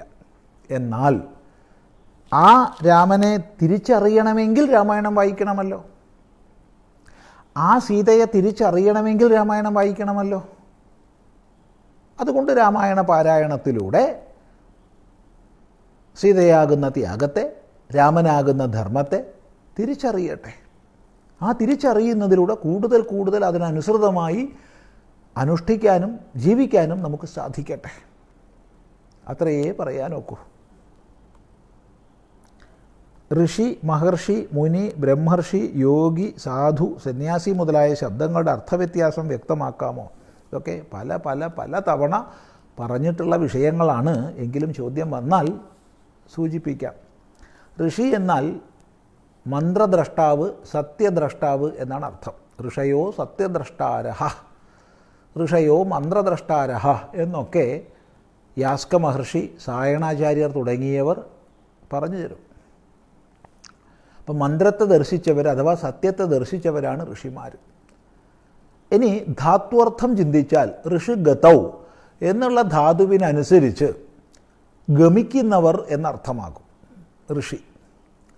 അതായത് ഒരു സമാജത്തിന് മുഴുവൻ, ഒരു സമൂഹത്തിന് മുഴുവൻ മാതൃക കാണിച്ചുകൊണ്ട്, മാർഗം പ്രദർശിപ്പിച്ചുകൊണ്ട് മുന്നേ സഞ്ചരിക്കുന്നവരാരോ അവരാണ് ഋഷിമാർ. അങ്ങനെയുള്ള ഋഷിയെ മഹാൻ എന്ന് വിശേഷിപ്പിക്കുമ്പോൾ, അതായത് മഹാനായ ഋഷി എന്ന് വിശേഷിപ്പിക്കുമ്പോൾ മഹർഷിയായി. മുനി എന്ന് പറഞ്ഞാൽ നിരന്തരമായി മനനം ചെയ്യുന്ന ആളാണ്. സത്യത്തെക്കുറിച്ച് നിരന്തരം മനനം ചെയ്യുന്നത് കൊണ്ടാണ് മുനിയാവുന്നത്. മനനാത് മുനി രുച്യതേ. ബ്രഹ്മജ്ഞാനിയായിട്ടുള്ള ഋഷിയെ ബ്രഹ്മർഷി എന്ന് വിളിക്കാം. അതുപോലെ ബ്രാഹ്മണനായിരുന്ന ആൾ ഋഷിയാകുമ്പോൾ ബ്രഹ്മർഷി എന്ന് വിളിക്കാം. അപ്പോൾ ബ്രാഹ്മണൻ എന്ന് പറഞ്ഞാലോ, ബ്രഹ്മത്തെ, വേദത്തെ അറിഞ്ഞവൻ ബ്രാഹ്മണൻ. തദ്അധീതേ തദ്വേദ, അതിനെ പഠിക്കുന്നു, അതിനെ അറിയുന്നു എന്ന അർത്ഥത്തിൽ ബ്രഹ്മത്തെ, വേദത്തെ അറിയുന്നവനാരോ, അധ്യയനം ചെയ്തവനാരോ അയാൾ ബ്രാഹ്മണനാണ്. അങ്ങനെ ബ്രാഹ്മണനായിരുന്ന് ഋഷിത്വത്തെ പ്രാപിച്ച ആളാണ് ബ്രഹ്മർഷി. യോഗി എന്ന് പറഞ്ഞാൽ യോഗനിഷ്ഠയിൽ കഴിയുന്ന ആളാണ്, അഥവാ യോഗ സാധനകളെ അനുഷ്ഠിക്കുന്ന ആളെയും യോഗി എന്ന് പറയാം. യോഗം ഇന്ദ്രിയ മനസ്സുകളുടെ സമ്പൂർണമായ നിയന്ത്രണമാണ്. ഇന്ദ്രിയ മനസ്സുകളുടെ സമ്പൂർണമായ നിയന്ത്രണം. യഥാ പഞ്ചാവതിഷ്ഠന്തേ ജ്ഞാനാനി മനസാ സഹ ബുദ്ധിശ്ചന വിചേഷ്ടതി താമാഹു പരമാം ഗതിം താം യോഗമിതി മന്യന്തേ സ്ഥിരാം ഇന്ദ്രിയധാരണാം എന്ന് ഉപനിഷത്ത് പ്രഖ്യാപിക്കും. ശ്രദ്ധിക്കുക. അപ്പോൾ 5 ജ്ഞാനേന്ദ്രിയങ്ങൾ മനസ്സിനോടുകൂടി ചേർന്ന് ഒരു വ്യതിചലനവുമില്ലാതെ ഏകാഗ്രതമമായി ഇരിക്കുന്ന അവസ്ഥയ്ക്ക് യോഗം എന്ന് പറയുന്നു. അത് സിദ്ധമായതാർക്കോ അഥവാ അതിനെ നേടുന്നതിനായി കൊണ്ട് പ്രവർത്തിക്കുന്നതാരോ അയാൾ യോഗി എന്ന് പറയപ്പെടാം. സാധു എന്നാൽ ശ്രേഷ്ഠൻ എന്നാണ് അർത്ഥം. ശ്രേഷ്ഠൻ, സാധു, ശ്രേഷ്ഠൻ. ഇപ്പോൾ സാധു ശബ്ദത്തിന് പലപ്പോഴും നമ്മൾ തെറ്റിദ്ധരിക്കുന്നുണ്ട്. ഒന്നിനും കൊള്ളാത്തവനെയൊക്കെ സാധു എന്ന് പറഞ്ഞ് കേട്ടിട്ടുണ്ട്. അവൻ സാധുവാ, വായി കൈയിട്ടാ കടിക്കില്ല, അല്ലെങ്കിൽ സാധുവാ, ബലത്തെ കരണത്ത് അടി കൊടുത്താൽ ഇടത്തത് കാണിച്ചു തരും എന്ന് പലപ്പോഴും നാട്ടിൽ പറഞ്ഞു കേട്ടിട്ടുണ്ട്. ഒന്നിനും കൊള്ളാത്തവെന്നർത്ഥം. വായി കൈയിട്ടാ കടിക്കാത്തവൻ സാധുവാ? ഒരിക്കലുമല്ല. കണ്ടവന് കൈയിലുള്ള സാധനമാണോ നമ്മുടെ വായ? ചിന്തിക്കുക. ഇത്തരം മിഥ്യാധാരണകൾ നമ്മെ ഒരു തരം നിർജീവ അവസ്ഥയിലേക്ക്, ഒരു ജഡാവസ്ഥയിലേക്ക് ആഴ്ത്തിയിട്ടുണ്ട്. വലത്തെ കരണത്ത് അടി കിട്ടുമ്പോൾ ഇടത്തെ കാണിച്ചു കൊടുക്കുക അല്ല വേണ്ടത്, വലത്ത് അടി കൊള്ളാതിരിക്കുക വേണ്ടത്. അവൻ്റെ കൈ തട്ടി മാറ്റാൻ കഴിയണം. കൈ തട്ടി മാറ്റേണ്ട ആവശ്യമില്ല, ഒറ്റ നോട്ടം കൊണ്ട് അവൻ്റെ കൈ താഴ്ത്തിക്കാൻ കഴിയണം. കഴിഞ്ഞില്ലേ, തട്ടി മാറ്റാൻ കഴിയണം. എന്നിട്ടും കൈ ഓങ്ങുകയാണോ, മറ്റു വഴികൾ ഉപയോഗിച്ച് ആ കൈ ഉയരാത്ത രീതിയിൽ തന്നെ ആക്കേണ്ടതായിട്ട് വരും. അപ്പോൾ സാധു ശബ്ദം വികലമായി ധരിക്കരുത്. അപ്പോൾ അവനവൻ്റെ ധർമാചാര വ്യവസ്ഥ അനുഷ്ഠിക്കുന്നവനാരോ അയാൾ സാധു എന്ന് പറയാം. ഗൃഹസ്ഥാശ്രമി ഗൃഹസ്ഥാശ്രമധർമ്മം പാലിക്കുന്നുവെങ്കിൽ സാധു, ഇല്ലെങ്കിൽ അസാധു. ബ്രഹ്മചാരി ബ്രഹ്മചര്യാശ്രമ വ്രതം പാലിക്കുന്നുവെങ്കിൽ സാധു, ഇല്ലെങ്കിൽ അസാധു. സന്യാസി സന്യാസിചര്യയെ പാലിക്കുന്നുവെങ്കിൽ സാധു, ഇല്ലെങ്കിൽ അസാധു. അങ്ങനെ മനസ്സിലാക്കണം. സന്യാസി എന്ന് പറയുമ്പോൾ സമ്യക് ന്യസിച്ചവനാണ് സന്യാസി. ന്യസിക്കുക, സമർപ്പിക്കുക, ഉപേക്ഷിക്കുക എന്നിങ്ങനെ അർത്ഥം. അപ്പം നല്ലപോലെ ഉപേക്ഷിച്ചവൻ ആരോ അവൻ സന്യാസി. എന്തുപേക്ഷിച്ചവൻ? ഏഷണാത്രയ ത്യാഗം. തേഭ്യോ വ്യുത്ഥായ പ്രവ്രജന്തി എന്നുള്ള ഉപനിഷൻ മന്ത്രത്തിനനുസൃതമായിട്ട് ചിന്തിക്കാം. അപ്പോൾ പുത്രേഷണ, വിത്തേഷണ, ലോകേഷണ എന്നീ ഏഷണാബന്ധങ്ങളെ വിചാരം കൊണ്ടും ജ്ഞാനം കൊണ്ടും അതിക്രമിച്ചവനാരോ അവൻ സന്യാസി. അഥവാ കാമ്യകർമ്മങ്ങളെ സന്യസിച്ചവനാരോ അവൻ സന്യാസി. കാമ്യാനാം കർമ്മണാം ന്യാസം സന്യാസം എന്ന് മനസ്സിലാക്കാം. ഭൂഹു ഭുവഹ സുവഹ എന്നീ വ്യാഹൃതികളെ ന്യസിച്ചവനാരോ ഭൂഹു സന്യസ്തമയ, ഭുവഃ സന്യസ്തമയ, സുവഃ സന്യസ്തമയ എന്നിങ്ങനെ ഈ 3 വ്യാഹൃതികളെയും സന്യസിച്ചവനാരോ അവൻ സന്യാസി എന്ന് പറയാം. ഇതിനോടനുബന്ധമായി നാഗസന്യാസി, അഘോരി, യതി, ദിഗംബരൻ തുടങ്ങിയ സമ്പ്രദായങ്ങൾ എങ്ങനെ ദശാമി സമ്പ്രദായവുമായി വ്യത്യാസപ്പെട്ടിരിക്കുന്നു. നോക്കൂ, സന്യാസിമാർക്കിടയ്ക്ക് ലോകത്തിൽ വ്യവഹാരത്തിൽ ആയിരക്കണക്കിന് പരമ്പരകളും സമ്പ്രദായ ഭേദങ്ങളുമൊക്കെ ഉണ്ട്. എല്ലാം ശ്രേഷ്ഠമാണ് അതത് ധർമ്മ വ്യവസ്ഥ പരിപാലിക്കുന്നുവെങ്കിൽ, അത്രയേ പറയാൻ പറ്റൂ. നാഗസന്യാസിമാർ പ്രത്യേകമായി രൂപപ്പെട്ട ഒരു സന്യാസി വ്യവസ്ഥയാണ്. അത് ധർമ്മ സംരക്ഷണത്തിനായിക്കൊണ്ട് പ്രത്യേകമായി അഖാഡകൾ രൂപീകരിക്കപ്പെടുകയും ആ അഖാഡകൾ കേന്ദ്രീകരിച്ചുകൊണ്ട്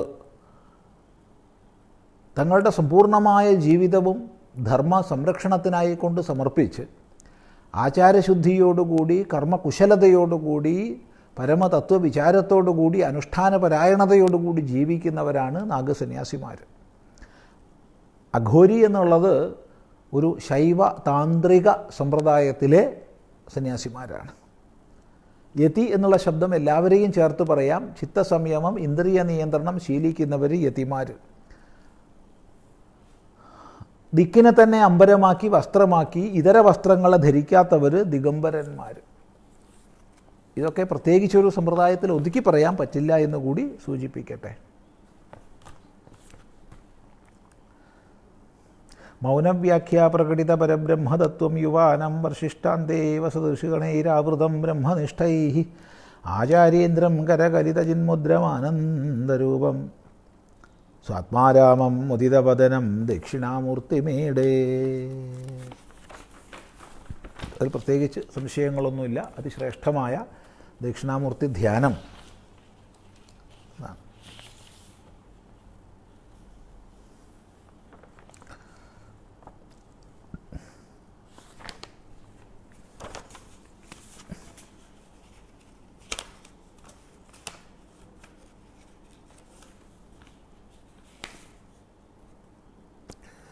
ഗുണപരമായി ഒരാൾ ബ്രാഹ്മണനാണോ ക്ഷത്രിയനാണോ വൈശ്യനാണോ ശൂദ്രനാണോ എന്ന് തീരുമാനിക്കുന്നത് ആരാണ്?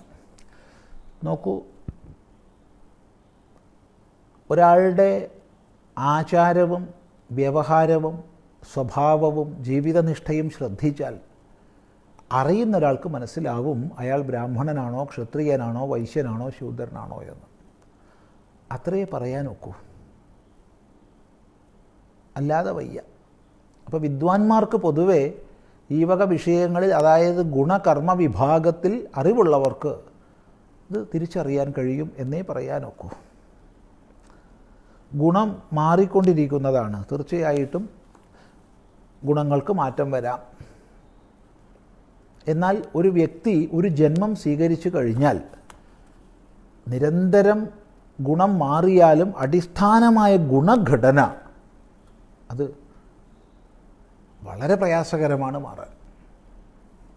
അടിസ്ഥാന ഗുണഘടന എന്ന് പറയുമ്പോൾ തോതിൽ ഏറ്റക്കുറച്ചിലെല്ലാം വരും. ആ തോതിൽ ഏറ്റക്കുറച്ചിൽ വരുന്നാലും അടിസ്ഥാന ഗുണഘടന അത് പ്രായേണ ഒന്ന് തന്നെ ആയിരിക്കും ഒരു ജന്മത്തിൽ. പ്രായേണ എന്നേ പറഞ്ഞോളൂ. അതികഠിനമായ തപസ് കൊണ്ടും ഇച്ഛാശക്തി കൊണ്ടും പ്രയത്നം കൊണ്ടും അതിനെ സ്വാധീനിക്കാം തീർച്ചയായിട്ടും. അതുകൊണ്ടാണല്ലോ ശൂദ്രോ ബ്രാഹ്മണതാമേതി ബ്രാഹ്മണോ യാതി ശൂദ്രതാം എന്ന് മനു തന്നെ പറഞ്ഞത്. ഇതിഹാസത്തിൽ ഉജ്ജ്വലമായിട്ടുള്ള വ്യക്തിത്വം വിശ്വാമിത്രനുണ്ടല്ലോ.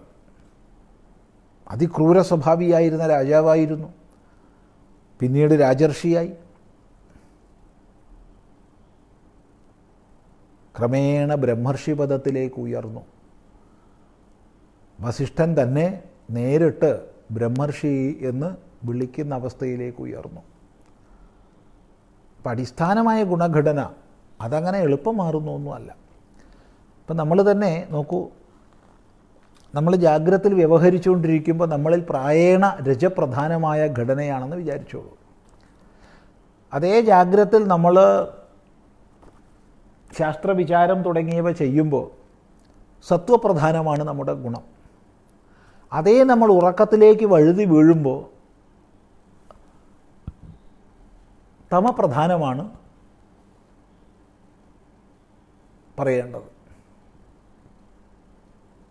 അപ്പോൾ ഒരു വ്യക്തിയിൽ ഒരു ദിവസം തന്നെ ഏറ്റക്കുറച്ചിലുകൾ ഉണ്ടാവും. എങ്കിലും അടിസ്ഥാനമായൊരു വ്യക്തിയുടെ ഗുണം അങ്ങനെ മാറുന്നതല്ല. അതനുസരിച്ച് ഒരാൾ സ്ഥിരമായി ബ്രാഹ്മണനോ ക്ഷത്രിയനോ വൈശ്യനോ ശൂദ്രനോ ആയിരിക്കണമെന്നില്ല എന്ന് മനു പറഞ്ഞിട്ടുണ്ടല്ലോ. സ്ഥിരമായിട്ട് എന്ന് പറഞ്ഞാൽ അതികഠിനമായ തപസ് കൊണ്ടും അപ്രകാരമുള്ള ഇച്ഛാപ്രയത്നങ്ങളെ കൊണ്ടും മാറ്റം വരാമെന്നല്ലാതെ അനായാസേന മാറ്റമൊന്നും വരില്ല. പിന്നെ എന്തുകൊണ്ടാണ് ചാതുർവർണ്ണ്യം മയാ സൃഷ്ടം എന്ന് ഭഗവാൻ പറയുന്നത്? ഈശ്വരേണ സൃഷ്ടമായതുകൊണ്ട് തന്നെ. 4 ഗുണഘടനകൾ പ്രത്യേകമായി തിരിച്ചറിയാൻ സാധിക്കുന്നു എന്നുള്ളത് കൊണ്ടും അതിനനുസൃതമായി കർമ്മങ്ങൾ നിശ്ചയിക്കപ്പെടുന്നു എന്നുള്ളത് കൊണ്ടുമാണ്. ഗുണം ജന്മസിദ്ധമാണെന്ന് കരുതിയാൽ തന്നെ അതനുസരിച്ചുള്ള വർണ്ണഘടന ഉണ്ടാക്കിയത് മനുഷ്യനല്ലേ? മനുഷ്യൻ കണ്ടെത്തുകയാണ്. ആകർഷണ ശക്തി എന്നുള്ളത് സ്വതവേ ഉണ്ടെങ്കിൽ അതിനെ മനുഷ്യൻ കണ്ടെത്തുന്നു. ഇലക്ട്രോണുകളുടെ പ്രവാഹം സ്വതവേ ഉണ്ടെങ്കിലും അതിനെ ഗുണകരമായി തീർക്കുന്ന വിധം മനുഷ്യൻ കണ്ടെത്തുന്നു.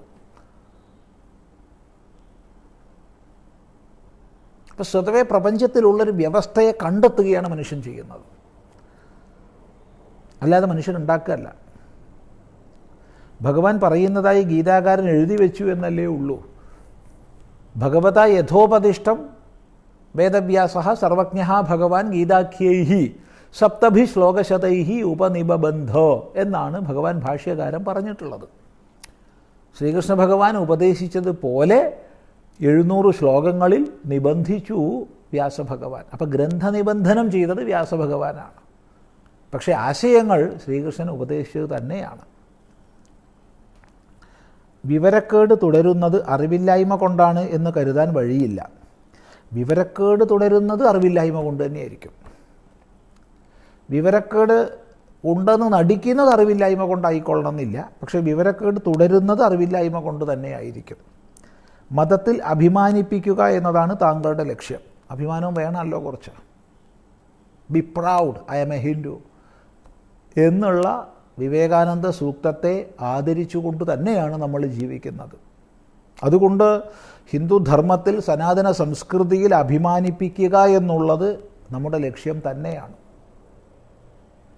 ഒരു മടിയില്ലാതെ പറയാം. അങ്ങനെ അഭിമാനരഹിതരായി പോകുന്ന സമയത്ത് മതപരിവർത്തനത്തിന് വിധേയരാക്കപ്പെടുന്നു, തെറ്റിദ്ധാരണകൾക്ക് വിധേയരാക്കപ്പെടുന്നു. അതിൽ നിന്ന് സമാജത്തെ തടഞ്ഞ് അഭിമാനമുള്ളതാക്കി തീർക്കുക എന്നുള്ള ലക്ഷ്യം മുൻനിർത്തി തന്നെയാണ് പ്രവർത്തിക്കുന്നത്. ഒരു സംശയവുമില്ല. അത് മറച്ചു വയ്ക്കേണ്ട ആവശ്യവുമില്ല. അതുകൊണ്ട് ഇത് എഴുതിയത് ശരിയാണ്. അതിൻ്റെ ഇരകളാകുന്നത് പാവം ഹൈന്ദവരും. എല്ലാ കാലവും പാവം ഹൈന്ദവരായാൽ മതിയോ? അങ്ങനെ പാവമായിട്ട് ഹിന്ദുക്കൾ നിലനിന്ന് എല്ലാവർക്കും കയറി തലയിലൂടെ നിരങ്ങി മേയാനും മതപരിവർത്തനം ചെയ്യാനും മാമോദീസ മുക്കാനും ലിംഗാഗ്രചർമ്മം ഛേദിക്കാനും ഒക്കെ വേണ്ടി നിന്നു കൊടുക്കേണ്ട പാവം ഹിന്ദുവായി തന്നെ നിന്നാൽ മതിയോ എല്ലാ കാലവും? യുക്തമായ ഇസ്ലാമിക വിശ്വാസമനുസരിച്ച് ഇസ്ലാം വ്യക്തികൾ ജീവിക്കട്ടെ, അതാണ് വേണ്ടത്. അതിൽ അഭിമാനമുണ്ടാവട്ടെ. യുക്തമായ ക്രിസ്തീയ ചര്യ പാലിച്ചുകൊണ്ട് നല്ല രീതിയിൽ ക്രിസ്ത്യാനികൾ ജീവിക്കട്ടെ, അതിൽ അഭിമാനിക്കട്ടെ, അതാണ് വേണ്ടത്. നല്ല രീതിയിൽ ഹൈന്ദവാചാരത്തെ പുലർത്തിക്കൊണ്ട് അഭിമാനത്തോടു കൂടി ഹിന്ദുക്കൾ ജീവിക്കട്ടെ, അതാണ് വേണ്ടത്. അങ്ങനെ എല്ലാവരും പരസ്പര ആദരവോടുകൂടി ജീവിക്കുകയും എല്ലാ നിലയ്ക്കും ശക്തമായ രീതിയിൽ മുന്നോട്ട് പോവുകയുമാണ് വേണ്ടത്. അല്ലാതെ ഹിന്ദുക്കൾ ഈ പാവങ്ങളായിട്ട് എല്ലാ കാലവും ജീവിക്കുന്നത് അത് അത്ര സുഖമില്ല. അതുകൊണ്ട് ഇരകളാകുന്നത് പാവം ഹൈന്ദവരെന്ന് പറഞ്ഞത് വളരെ നന്നായി, സന്തോഷം. അങ്ങനെ പാവമായിട്ട് ഇരുന്നാൽ പോരാ ഹിന്ദുക്കൾ, അല്ലെങ്കിൽ എല്ലാവരും പാവമായിട്ടായിരിക്കണം. പലപ്പോഴും പാവയെ പോലെ കളിക്കുന്നവരെയാ ലോകം പാവം എന്ന് വിളിക്കുക. അങ്ങനെ ആവാൻ അരുത്, അങ്ങനെ ആവരുത് എന്നുള്ള സന്ദേശം നൽകിക്കൊണ്ടാണ് നമ്മളൊക്കെ പ്രവർത്തിക്കുന്നത്. അതുകൊണ്ട് ഹിന്ദുക്കൾ എപ്പോഴും പാവം ഹിന്ദു ആയിരിക്കണം എന്ന് വിചാരിക്കുന്നവർ നമ്മുടെ പ്രവർത്തനങ്ങളെ ഇഷ്ടപ്പെടില്ല, അതിനൊരു വിരോധവും ഇല്ല. അവരിഷ്ടപ്പെട്ടുകൊള്ളണം, അനുമോദിക്കണം എന്ന് നമ്മൾ ഇന്ന് വരെ പറഞ്ഞിട്ടില്ല, ഒട്ട് പറയുകയുമില്ല. പക്ഷേ നമ്മളെ ദൗത്യം ചെയ്തുകൊണ്ട് മുന്നോട്ട് പോകും. വിജയിക്കാം, പരാജയപ്പെടാം, അത് നമ്മൾ നോക്കുന്നില്ല. ചെയ്യാനുള്ളത് സാധിക്കുന്ന സമയത്ത് ശക്തമായി ചെയ്ത് മുന്നോട്ട് പോവുക, അത്രയേ ഉള്ളൂ വീക്ഷണം. ക്ഷേത്രാരാധന മന്ത്രവാദം മാത്രമാണ്. ക്ഷേത്രാരാധനയിൽ മന്ത്രവാദമുണ്ട്, മന്ത്രത്തിൻ്റെ വദനം ചൊല്ലലുണ്ട്. നിങ്ങൾ ഉദ്ദേശിക്കുന്ന രീതിയിലുള്ള മന്ത്രവാദം എന്താണെന്ന് എനിക്കറിയില്ല. ശുദ്ധമായ അർത്ഥത്തിൽ മന്ത്രങ്ങളുണ്ട്, തന്ത്രങ്ങളുണ്ട്, എല്ലാമുണ്ട്. മന്ത്രാധിഷ്ഠിതമാണ് പ്രതിഷ്ഠാ സങ്കല്പം തന്നെ, അല്ലാതെ കല്ലോ പഞ്ചലോഹമോ മരമോ എടുത്ത് വെക്കുന്നതല്ല പ്രതിഷ്ഠ. അത് വിശിഷ്ടമായ ഉപാസനാബലമുള്ള തന്ത്രി ആചാര്യൻ മന്ത്രപൂർവമാണ് സ്ഥാപിക്കുന്നത് എന്നല്ല. അവിടെ നിത്യ നൈമിത്തിക ആചരണ പദ്ധതി മുഴുവൻ മന്ത്രനിബദ്ധമാണ്. ആ അർത്ഥത്തിൽ ശരിയാണ്. അത് അദ്വൈതത്തിന് വേണ്ടിയാണെന്ന താങ്കളുടെ സ്ഥാപിക്കൽ ക്രൂരതയാണ്, ചതിയാണ്. അതിലെന്താ ക്രൂരത? അതിലെന്താ ചതി? ഉപാസനയിലൂടെ ഒരു മനുഷ്യൻ്റെ ആന്തരികമായ ശുദ്ധിയും ഏകാഗ്രതയും കൈവരുമ്പോൾ ശാസ്ത്രവിചാരത്തിലേക്ക് അയാൾ സമർത്ഥനായിത്തീരും, അയാൾക്ക് പാത്രത്വമുണ്ടായിത്തീരും എന്നുള്ള നമ്മുടെ അറിവും അനുഭവവും സമൂഹവുമായി പങ്കുവയ്ക്കുന്നത് ക്രൂരതയാണെങ്കിൽ വളരെ സന്തോഷം. അതിനെ ചതിയെന്ന് മുദ്ര കുത്തുകയാണെങ്കിൽ സന്തോഷം, അതിനുള്ള സ്വാതന്ത്ര്യം അങ്ങേക്കുണ്ട്. എന്നാൽ അങ്ങ് വിചാരിച്ചത് മാത്രം ശരി, അങ്ങ് കണ്ടത് മാത്രം ശരി എന്ന് ദയവ് ചെയ്ത് പറയരുത്.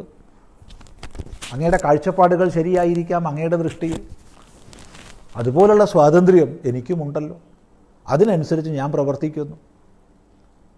ഒന്ന് തീർത്ത് പറയാം, ആരെയും ചതിക്കണമെന്ന സങ്കല്പത്തിൽ ഇന്ന് വരെ പ്രവർത്തിച്ചിട്ടില്ല, സ്വബുദ്ധി ഉള്ള കാലത്തോളം പ്രവർത്തിക്കുകയുമില്ല. അതുകൊണ്ട് നമ്മുടെ ഒരു പ്രവർത്തനത്തെ ചതി എന്ന് പറയാൻ പറ്റില്ല, ക്രൂരത എന്ന് പറയുന്നതിന് വിരോധമില്ല. കാരണം ഒരാളുടെ ദൃഷ്ടിയിൽ, ഇപ്പോൾ നേരത്തെ സൂചിപ്പിച്ചുവല്ല, പാവം ഹിന്ദുക്കളെ പാവം അല്ലാതാക്കുക എന്ന്, അത് ക്രൂരതയാണെങ്കിൽ ഒരു വിരോധവും ഇല്ല. അത്രയേ ഉള്ളൂ അതിന് മറുപടി. ദ്രോഹമാണ്, വഞ്ചനയാണ്, പാപമാണ്, ഹൈന്ദവരെ നശിപ്പിക്കലാണ്. സന്തോഷം. അതുകൊണ്ട് ഈ ഒരു ബോധമുള്ള അങ്ങ് പ്രവർത്തിക്കുക. എല്ലാതരം പ്രവർത്തനവും ലോകത്തിൽ വേണമല്ലോ. എല്ലാം കേൾക്കാൻ മനുഷ്യ സമൂഹം തയ്യാറാവട്ടെ, യുക്തിപൂർവ്വം വിലയിരുത്തട്ടെ, അവരുടെ യുക്തിക്ക് നിരക്കുന്നത് അവരവർ സ്വീകരിക്കട്ടെ, അതിനനുസരിച്ച് മുന്നോട്ട് പോകട്ടെ. അതല്ലേ അതിൻ്റെ ഒരു സമ്പ്രദായം. അല്ലാതെ നമുക്ക് ഇഷ്ടമല്ലാത്തതോ നമുക്ക് ദഹിക്കാത്തതോ നമ്മുടെ ദൃഷ്ടിയിൽ ശരിയല്ലാത്തതോ ക്രൂരതയാണ്, വഞ്ചനയാണ്, പാപമാണ്, ചതിയാണെന്നൊക്കെ മുദ്ര കുത്തുന്നതൊരു സുഖമുണ്ടോ? അപ്പം നമ്മൾ മനസ്സിലാക്കിയ പോലെ നമ്മൾ പ്രവർത്തിക്കുക, പ്രചരിപ്പിക്കുക. അങ്ങനെ ഓരോരുത്തരും ചെയ്യൂ. യുക്തിബോധം സമൂഹത്തിനുണ്ടല്ലോ, സമൂഹം സ്വീകരിക്കട്ടെ. സ്വാമിജി, ധർമ്മ പഠന കേന്ദ്രം തുടങ്ങാൻ എന്താണ് ചെയ്യേണ്ടത്? അതിനുള്ള മാർഗനിർദ്ദേശങ്ങൾ എവിടെ നിന്നാണ് ലഭ്യമാകുക? ധർമ്മ പഠന കേന്ദ്രം എല്ലാ പ്രദേശങ്ങളിലും വേണം. അതത് പ്രദേശത്തുള്ള ഏതെങ്കിലും ഒരു ആചാര്യൻ്റെ, ധർമ്മശാസ്ത്ര നിപുണനായ വ്യക്തിയുടെ നേതൃത്വത്തിൽ ആരംഭിക്കുക. അപ്രകാരം നമുക്ക് ഒരു വ്യക്തിയായിട്ട് മാത്രം പറയാൻ വയ്യെങ്കിൽ അങ്ങനെയുള്ള വ്യക്തികളെ വിളിച്ചു ചേർക്കുക. ക്ഷേത്രങ്ങൾ കേന്ദ്രീകരിച്ച് ചെയ്യാം, ഹൈന്ദവ പ്രസ്ഥാനങ്ങളുമായി ബന്ധപ്പെട്ട് ചെയ്യാം. തീർച്ചയായിട്ടും അങ്ങനെ അന്വേഷണങ്ങൾ ചെയ്യുമ്പോൾ കൂടുതൽ വഴി ഉരുത്തിരിഞ്ഞു വരും. വ്യക്തമായ കാഴ്ചപ്പാട്, ലക്ഷ്യബോധം ഉണ്ടാവട്ടെ. അപ്പോൾ തീർച്ചയായിട്ടും മുന്നോട്ട് പോകാൻ കഴിയും. കൊളത്തൂർ മഠം അധിപതി ചിദാനന്ദപുരി സ്വാമിക്ക് സർവമംഗളങ്ങളും എന്നും ഭവിച്ചുകൊണ്ടേ ഇരിക്കട്ടെ എന്ന് ആഗ്രഹിക്കുന്നു. എല്ലാവർക്കും മംഗളം ഭവിക്കട്ടെ, എല്ലാവർക്കും മംഗളം ഭവിക്കട്ടെ, എല്ലാവർക്കും നന്മ വരട്ടെ.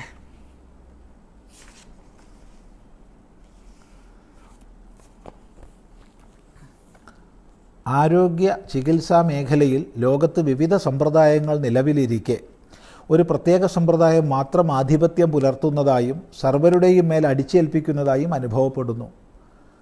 ആരോഗ്യ പ്രശ്നങ്ങളുടെ പ്രധാന കാരണമായി ഏതെങ്കിലും ഒരു രോഗാണുവിനെ ഉയർത്തി കാണിക്കുകയും അവയെ കൊല്ലാൻ വിഷമരുന്നുകളും പ്രതിരോധിക്കാൻ വാക്സിനുകളും പ്രയോഗിക്കുകയും ചെയ്യുന്നു.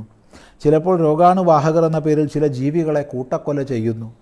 എന്നാൽ മറ്റു ചില സമ്പ്രദായങ്ങളിൽ ശരീരത്തിനെതിരെ പ്രവർത്തിക്കാവുന്ന ഏതൊരു അന്യവസ്തുവിനെയും നേരിടാൻ തക്കവണ്ണം സ്വാഭാവികമായി തന്നെ ശേഷി ഉണ്ടാക്കുന്നതിനു വേണ്ടി ശരിയായ ആഹാര വിഹാരാദികളും മാനസിക സന്തുലിതാവസ്ഥയ്ക്ക് വേണ്ട പദ്ധതികളും നിർദ്ദേശിക്കപ്പെടുന്നു.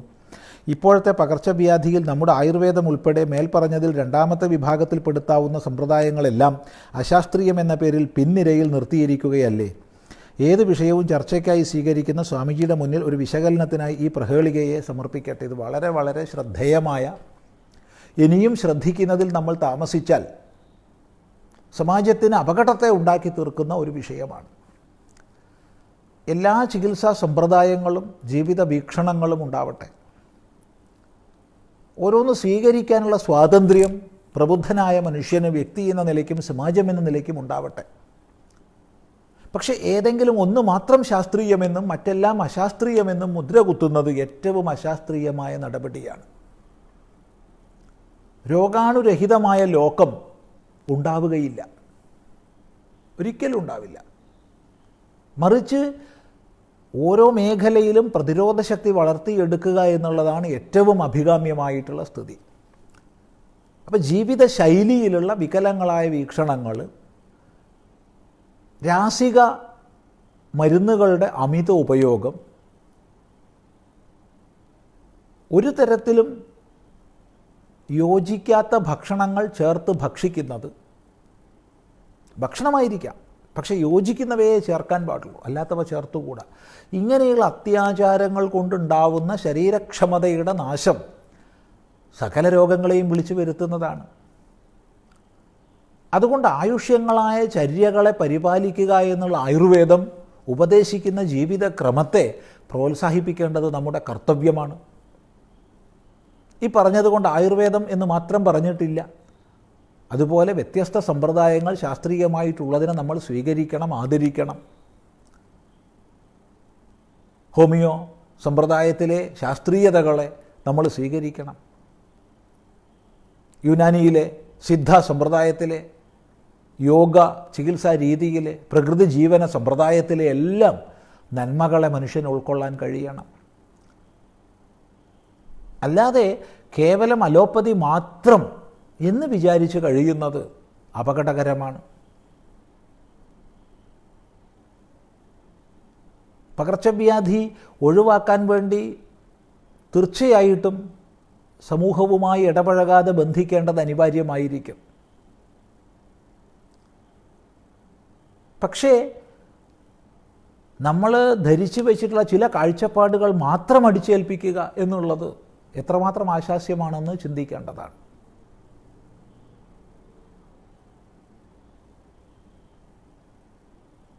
തലമുറകളായി കൈമാറി വന്ന അറിവിൻ്റെ നിധികൾ അവയുടെ നേർക്ക് വാതിൽ കൊട്ടിയടയ്ക്കുന്നത് അപകടകരമാണ്. ശ്രദ്ധിക്കുക. അതൊരു തരം അന്ധതയാണ്. നമ്മൾ മനസ്സിലാക്കിയ അല്പം മാത്രമേ ഉള്ളൂ ലോകം മുഴുവൻ എന്ന് ധരിച്ചാൽ അത് അപകടമാണ്.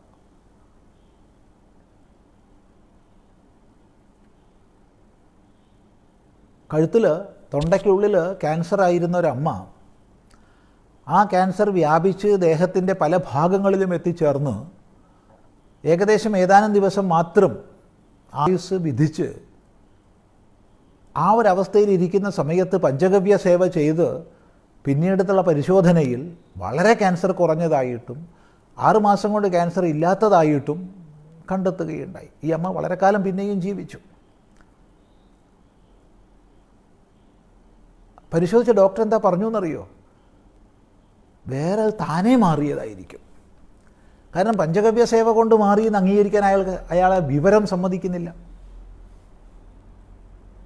എന്ന് മാത്രമല്ല, ഈ അമ്മ വളരെ വിദ്യാസമ്പന്നയായ ഒരമ്മയായിരുന്ന സ്ഥിതിക്ക് അവരോട് നിങ്ങളെപ്പോലെ എഡ്യൂക്കേറ്റഡ് ആയിട്ടുള്ള ആൾക്കാർ ഇങ്ങനത്തെ അബദ്ധങ്ങൾ വിശ്വസിച്ചാലോ എന്നുകൂടി ഒരു കമൻ്റ് കൂടി പാസ്സാക്കി. ഇത് കഥയല്ല പറയുന്നത്. എന്ന് വെച്ചാൽ ഇന്ന് ഓൺകോളജി പറയുന്നത് തെറ്റാണെന്നോ അല്ലെങ്കിൽ അലോപ്പതിയിലെ ചികിത്സാരീതികൾ തെറ്റാണെന്നോ പറഞ്ഞിട്ടില്ല. അങ്ങനെ നമ്മൾ പറയില്ല. എല്ലാ രീതികളിലും എല്ലാ സമ്പ്രദായങ്ങളിലും ഗുണങ്ങളും ദോഷങ്ങളുമുണ്ട്. പക്ഷേ വിവേകം നഷ്ടപ്പെട്ട് ഞാൻ പഠിച്ചത് മാത്രം, ഞാൻ മനസ്സിലാക്കിയത് മാത്രം ശരി എന്നുള്ള ധാരണ തെറ്റാണ്. ഇതേപോലെയുള്ള തെറ്റിദ്ധാരണ ആയുർവേദത്തിലെ ഈ ബിരുദമെടുത്തവർക്കും പലപ്പോഴും കാണാറുണ്ട്. പച്ചമരുന്ന് പോലും കണ്ടാൽ അറിയാത്ത, ഇംഗ്ലീഷിൽ കഷായത്തിൻ്റെ പേരെഴുതി കൊടുക്കാൻ കഴിയുന്ന, ഇംഗ്ലീഷ് എഴുതുന്നത് മോശമാണെന്ന് പറഞ്ഞിട്ടില്ല, അങ്ങനെ തെറ്റിദ്ധരിക്കരുത്.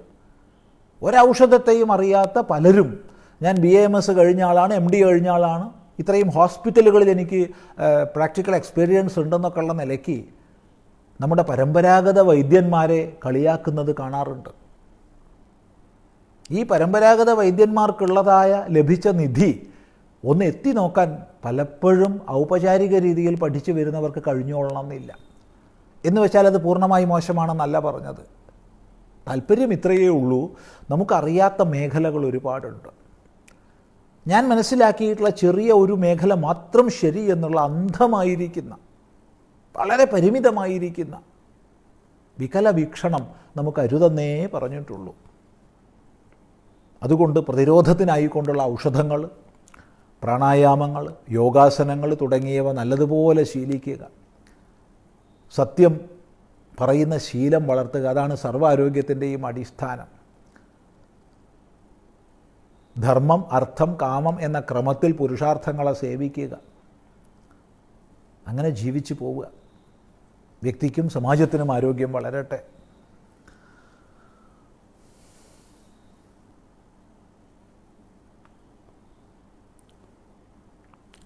പുലയാചരണം മരിച്ചാലും ജനിച്ചാലും ക്ഷേത്രദർശനത്തിൽ നിന്ന് വിട്ടു നിൽക്കാറുണ്ടല്ലോ. വലിയ വലിയ തറവാടുകളിൽ കൂടുതൽ ആളുകൾ ഉണ്ടാവുകയും കുടുംബങ്ങൾ ഉണ്ടാവുകയും അതിലൂടെ തന്നെ ഒരേ കാലഘട്ടത്തിൽ തന്നെ ജീവിക്കുന്ന ഒരു തറവാട്ടിൽപ്പെട്ടവർക്ക് അവർ തമ്മിലുള്ള ബന്ധം എങ്ങനെയാണ് എന്ന് പോലും അറിയില്ല. എൻ്റെ അച്ഛൻ്റെ അച്ഛൻ്റെ അച്ഛൻ അല്ലെങ്കിൽ ഒരു തലമുറ വരെ ഉള്ളവരെയേ എനിക്ക് അറിയൂ. അച്ഛൻ്റെ ചേട്ടൻ്റെ മക്കൾ, അതിനപ്പുറത്തേക്ക് അവരുടെ അച്ഛൻ്റെ മക്കൾ അത്ര വരെയേ അറിയൂ. എന്നാൽ എൻ്റെ തറവാട്ടിൽ ഏകദേശം 700 കുടുംബങ്ങൾ ഉണ്ട്. അങ്ങനെ വരുമ്പോൾ മരണം ജനനമൊക്കെ ദിവസവും ഉണ്ടാകുമല്ലോ. സംശയം ഇതാണ്, പലരും ഒരേ തറവാട്ടിൽ പിറന്നവരാണെന്നറിയാം, എന്നാൽ എങ്ങനെയാണ് ആ ബന്ധം ഉണ്ടായത് എന്നറിയില്ല. 4 തലമുറ വരെയേ ഉള്ളൂ എന്നറിയാം. എത്ര തലമുറ വരെ ഉള്ളവർ തമ്മിൽ പുല ആചരിക്കണം, ക്ഷേത്രദർശനം ഉൾപ്പെടെ? ഇവിടെ മനസ്സിലാക്കേണ്ടത്, തറവാട്ടിലുള്ളവരുടെ മരണത്തിലോ ജനനത്തിലോ പുല, വാലായ്മ തുടങ്ങിയവ ആചരിക്കേണ്ടതില്ല എന്ന് പറയുകയാണ്. നേരിട്ട് പിണ്ടദാനം ചെയ്യാൻ ബാധ്യതപ്പെട്ടവരുടെ മരണത്തിൽ മാത്രമേ പുല ആചരിക്കേണ്ടതുള്ളൂ. ഒന്നിച്ച് താമസിക്കുന്ന ഒരു കൂട്ടുകുടുംബത്തിലോ അല്ലെങ്കിൽ ഒരു ഗൃഹത്തിലോ താമസിക്കുന്നവരുടെ പ്രസവത്തിലേ വാലായ്മ ആചരിക്കേണ്ടതുള്ളൂ. ഇങ്ങനെ ചിദാനന്ദപുരി സ്വാമി പറഞ്ഞതിൻ്റെ അടിസ്ഥാനത്തിൽ നിങ്ങൾ ആചരിച്ചാൽ, ഏതെങ്കിലും ക്ഷേത്രക്കാർ ശുദ്ധികലശത്തിന് പണം ചോദിച്ചാൽ എന്നോട് തിരിച്ച് ചോദിച്ചേക്കരുത്. സൂചിപ്പിക്കുന്നത് നമ്മൾ നാട്ടിൽ പലപ്പോഴും ആചരിക്കുന്നത് അനാവശ്യമായ രീതിയിലാണ്. കുറച്ചും കൂടി വിപുലമായി ചിന്തിച്ചാൽ നമ്മളൊക്കെ ഒരു തറവാട്ടുകാരല്ലേ. അതുകൊണ്ട് നേരിട്ട് പിണ്ടദാനം ചെയ്യാൻ ബാധ്യതപ്പെട്ടവരുടെ മരണത്തിൽ മാത്രമേ പുല ആചരിക്കേണ്ടതുള്ളൂ എന്ന് പറയട്ടെ. രാമായണത്തിലെ കൈകേയി സുമിത്രയുടെ സഹോദരിയാണെന്ന് വാൽമീകി രാമായണത്തിൽ പറയുന്നുണ്ടോ? ഇല്ല, അങ്ങനെ പറയുന്നില്ല. ഏതെങ്കിലും കഥകളിൽ ആരെങ്കിലും അപ്രകാരം എഴുതി വെച്ചിട്ടുണ്ടോ എന്നറിയില്ല. വാൽമീകി രാമായണത്തിൽ അങ്ങനെ പറയുന്നില്ല എന്നാണ് നമുക്ക് പറയാനുള്ളത്. ഏത് സ്ഥാപനം നിലനിൽക്കാനും പണം വേണം. തീർച്ചയായിട്ടും വ്യവഹാരസിദ്ധിക്ക് പണം അനിവാര്യമാണ്. ഇന്ദ്രൻ എന്ന പദത്തിനർത്ഥം ഇന്ദ്രിയങ്ങളെ ജയിച്ചവൻ എന്നാണല്ലോ. ഇന്ദ്രിയങ്ങളെ ജയിച്ചവൻ എന്ന് ഇന്ദ്രശബ്ദത്തിനർത്ഥം പല ആചാര്യന്മാരും പറഞ്ഞു കേട്ടിട്ടുണ്ട്. ഇന്ദ്രിയങ്ങളെ പ്രവർത്തിപ്പിക്കുന്നവൻ എന്ന് പറഞ്ഞു കേട്ടിട്ടുണ്ട്. പ്രകാശിപ്പിക്കുന്നവൻ എന്ന് പറഞ്ഞു കേട്ടിട്ടുണ്ട്. നിയന്ത്രിക്കുന്നവൻ എന്ന് പറഞ്ഞു കേട്ടിട്ടുണ്ട്. ഈ നിയന്ത്രിക്കുന്നവൻ എന്ന അർത്ഥത്തിലാണ് രാജാവിനെ ഇന്ദ്രൻ എന്ന് വിളിക്കാറ്. മാനവേന്ദ്രൻ എന്ന് പറഞ്ഞാൽ മനുഷ്യന്മാരുടെ ഇന്ദ്രനാണ്, രാജാവാണ്. ദേവേന്ദ്രൻ ദേവന്മാരുടെ രാജാവാണ്. ദേവേന്ദ്രൻ തൻ്റെ ഇന്ദ്രിയങ്ങളെ ജയിച്ചവനാണോ? ഈ ഇന്ദ്രശബ്ദം വേദത്തിൽ പ്രയോഗിക്കപ്പെടുന്നത് പരമാത്മാ എന്നുള്ള അർത്ഥത്തിലാണെന്ന് സാന്ദർഭികമായി ഓർമ്മിപ്പിക്കട്ടെ. അവിടെ ദേവന്മാരുടെ രാജാവ് എന്നുള്ള അർത്ഥത്തിലല്ല, മറിച്ച് ഇന്ദ്രോ മായാഭിപുരുരോപൈര്യതേ തുടങ്ങിയ മന്ത്രങ്ങളിൽ ഇന്ദ്രശബ്ദത്തിന് പരമാത്മാ എന്ന് തന്നെയാണ് അർത്ഥം. ഇങ്ങനെ സന്ദർഭത്തിനനുസരിച്ച് അർത്ഥമുണ്ടെന്ന് മനസ്സിലാക്കണം.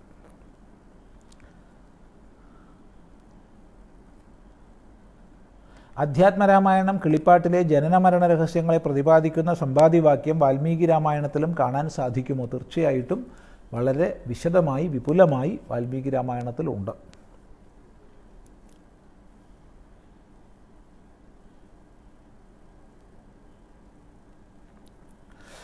സ്വാമിജി, ഞാനൊരു പശുവിനെ വളർത്തുന്നുണ്ട്. സാധാരണഗതിയിൽ ഒരു പശു 5-6 പ്രസവം കഴിയുമ്പോൾ പാൽ കുറയുകയും സ്വാഭാവികമായി പാൽ കുറയുന്ന പശുവിനെ നമ്മൾ കശാപ്പ് ചെയ്യും. അപ്പോൾ പശുവിനെ വിൽക്കുന്ന എനിക്കറിയാം ഈ പശുവിനെ കശാപ്പ് ചെയ്യും എന്ന്. അതിൻ്റെ പാപം എനിക്ക് കിട്ടില്ലേ? എന്നാൽ ഈ പശുവിനെ ഇനിയുള്ള കാലം മുഴുവൻ പോറ്റാൻ സാമ്പത്തികമായി കഴിയില്ല. എങ്കിൽ ഞാൻ എന്ത് ചെയ്യും? തീർച്ചയായിട്ടും പശുവെ പോറ്റാൻ സാധിക്കും. പശുവിൽ നിന്ന് പാല് മാത്രമാണ് ലഭിക്കുക എന്നോ പാലിന് മാത്രമേ ധനം ലഭിക്കൂ എന്നോ വിശ്വസിക്കരുത്.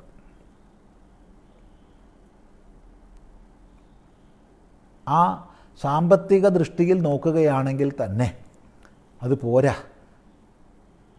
കാരണം തൻ്റെ ഉപയോഗം കഴിഞ്ഞു, ഇനി വലിച്ചെറിയുക, ഇനി കൊല്ലുക എന്നുള്ളത് ഒരിക്കലും നമുക്ക് അംഗീകരിക്കാൻ പറ്റാത്ത ഒരു രീതിയാണ്. അമ്മയുടെ ഉപയോഗം കഴിഞ്ഞു, ഇനി അമ്മയെ ഏതെങ്കിലും വൃദ്ധാശ്രമത്തിലാക്കാം, അല്ലെങ്കിൽ കൊല്ലാം. അച്ഛനെ കൊണ്ടുള്ള ഉപകാരം കഴിഞ്ഞു, ഇനി അച്ഛനെ കൊന്നുകളയാം, അല്ലെങ്കിൽ ഏതെങ്കിലും വൃദ്ധാശ്രമത്തിലാക്കാം എന്നൊക്കെ വിചാരിക്കുന്ന അവസ്ഥയിലേക്ക് നമ്മുടെ സമാജം അധപ്പതിച്ചുകൊണ്ടിരിക്കുകയാണ്. കാരണം അവരിൽ നിന്ന് ഇനി പ്രയോജനമൊന്നുമില്ല എന്നാണ് വിചാരിക്കുന്നത്. എന്താ ചെയ്യപ്പോൾ ഇതിനൊക്കെ? എങ്ങനെയപ്പോൾ ഇതിനൊക്കെ മറുപടി പറയുക? നമ്മുടെ വളർത്തമ്മയായിട്ട് ഇത്രയും കാലം നമ്മെ സംരക്ഷിച്ചു കൊണ്ടുവന്ന പശുവിനെ കൊല്ലുക, ഇത്രയും കാലം വളർത്തി അതിൻ്റെ കാശ് കൊണ്ട് ഞാൻ കുടുംബം പുലർത്തി, ഇനിയിപ്പോൾ ഉപയോഗമില്ലാതെ വരുമ്പോൾ അതിനെ കൊല്ലാൻ കൊടുക്കുക? വയ്യ. നോക്കൂ, പശുവിൻ്റെ ചാണകം, മൂത്രം, നമ്മളെയൊക്കെ ധാരാളം പേര് ഈ ഓൺലൈൻ മാധ്യമത്തിലൊക്കെ ഈ ചാണകസ്വാമി എന്നൊക്കെ പറയാറുണ്ട്. വലിയ അഭിമാനം തോന്നും. കാരണം ചാണകം അത്ര വില കൂടിയ വസ്തുവാണ്. വലിയ അത്രയൊക്കെ വില എനിക്കുണ്ടോ എന്ന് ഞാൻ ആലോചിക്കാറുണ്ട് ചാണകസ്വാമി എന്നൊക്കെ വിളിക്കുമ്പോൾ. കാരണം ചാണകം ശരിക്ക് നല്ലതുപോലെ ഉണക്കി പരത്തി കൃത്യം ചതുരത്തിൽ മുറിച്ചെടുത്ത് നല്ലപോലെ പാക്ക് ചെയ്ത് ഹോമത്തിനായിക്കൊണ്ടുള്ള പരിശുദ്ധമായ ചാണകം എന്ന് പ്രസിദ്ധി കൊടുത്ത് നിങ്ങൾ മാർക്കറ്റ് ചെയ്ത് നോക്കൂ. ഇന്നത്തെ ഓൺലൈൻ മാർക്കറ്റിംഗ് ആപ്ലിക്കേഷൻസ് ഉണ്ടല്ലോ, ഒന്ന് ഉപയോഗിച്ച് ചെയ്തു നോക്കൂ. അല്പതിൽ കുവളം തുടങ്ങിയവയോ അങ്ങനെയുള്ള എന്തെങ്കിലും ദ്രവ്യങ്ങളോ കൂടെ ഏതെങ്കിലും വൈദ്യൻ്റെയോ നിർദ്ദേശമനുസരിച്ച് ചേർക്കുക കൂടി ചെയ്തു നോക്കൂ. അതിൻ്റെ അന്തരീക്ഷ ശുദ്ധീകരണ സാമർഥ്യത്തെ ഒന്ന് പ്രചരിപ്പിച്ച് നല്ലപോലെ പരസ്യം ചെയ്യൂ. എത്ര രൂപ ചാണകം കൊണ്ട് സമ്പാദിക്കാമെന്നൊന്ന് പരിശോധിച്ച് നോക്കൂ. പാലിനേക്കാൾ വിലയാണ് ഗോമൂത്രത്തിന്. പാൽ ഊറ്റിയെടുക്കുന്നതിനും മറ്റും നമ്മൾ അധാർമികമായി കൊടുക്കുന്ന തരം തീറ്റകൾ കൊടുക്കരുത്. പുല്ല് തിന്ന് വളരുന്ന പശുവിൻ്റെ ഗോമൂത്രം വലിയ ഔഷധമാണ്. പാലിനേക്കാൾ വിലയാണിന്ന്. ധാരാളം ആയുർവേദ മരുന്നുകളുടെ നിർമ്മാണത്തിന് ആവശ്യമുണ്ട്. അതിൽ നിന്ന് അർക്കമുണ്ടാക്കിയെടുക്കാൻ എളുപ്പമാണ്. ആർക്കും കേടുവരാതെ സൂക്ഷിക്കാം, ധാരാളം വാങ്ങാനുള്ള ഏജൻസികളുണ്ട്. പക്ഷേ ശുദ്ധമായിട്ട് മായം ചേർക്കാതെ ഉണ്ടാക്കുന്നതായിരിക്കണം. അതുകൊണ്ട് സാമ്പത്തികമായി തന്നെ അതിനെ പോറ്റാനുള്ളത് പൈസ അതിൽ നിന്ന് കിട്ടും. ഇനി ഇതൊന്നും ഇല്ലാച്ചാലും ആ പശു നമുക്ക് സന്താനങ്ങളെ തന്നില്ലേ, ആ സന്താനങ്ങളിൽ നിന്നുള്ള വരുമാനത്തിൻ്റെ 1% ആ പശുവിനെ നീക്കി വെച്ചൂടെ? ഇത്രയ്ക്ക് ധാർമ്മിക ബോധം നമുക്ക് വേണ്ടേ? ചിന്തിക്കുക. അതുകൊണ്ട് ദയവ് ചെയ്ത് കൊല്ലരുതേ, കൊല്ലാൻ കൊടുക്കരുതേ എന്ന് മാത്രം പറയുന്നു.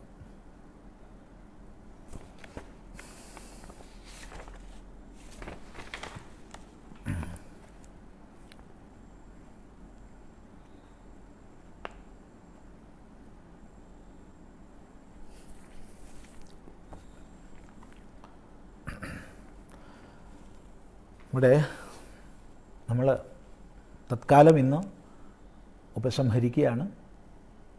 വളരെ തിരക്ക് പിടിച്ച ഒരുപാട് കാര്യപരിപാടികളുടെ മധ്യത്തിൽ ഇന്ന് രാവിലെ മുതൽ വൈകുന്നേരം വരെ റെക്കോർഡിംഗ് ആയിരുന്നു. വേറെ രാമായണം അമൃത ടി വിയിൽ സ്ഥിരമായി രാമായണമുണ്ട്. നിങ്ങളെല്ലാവരും 6:30 മണിക്ക് സന്ധ്യാദീപത്തിൽ അത് കാണാം, കേൾക്കാം. പ്രതിമാസം കുറച്ച് ദിവസമാണ് റെക്കോർഡ് ചെയ്യുക. ഇന്ന് രാവിലെ തൊട്ട് വൈകുന്നേരം വരെ റെക്കോർഡ് ചെയ്തതായിരുന്നു. അതുകൊണ്ടൊന്ന് കൂടുതൽ നേരം സംസാരിക്കാൻ വയ്യ. തൽക്കാലം ഉപസംഹരിക്കുകയാണ്. അടുത്ത പ്രാവശ്യം നമുക്ക് ഒത്തുകൂടാം. നമസ്കാരം. ഓം ഗുരുർബ്രഹ്മാ ഗുരുർവിഷ്ണു ഗുരുർദേവോ മഹേശ്വരഃ ഗുരു സാക്ഷാത് പരം ബ്രഹ്മ തസ്മൈ ശ്രീ ഗുരവേ നമഃ.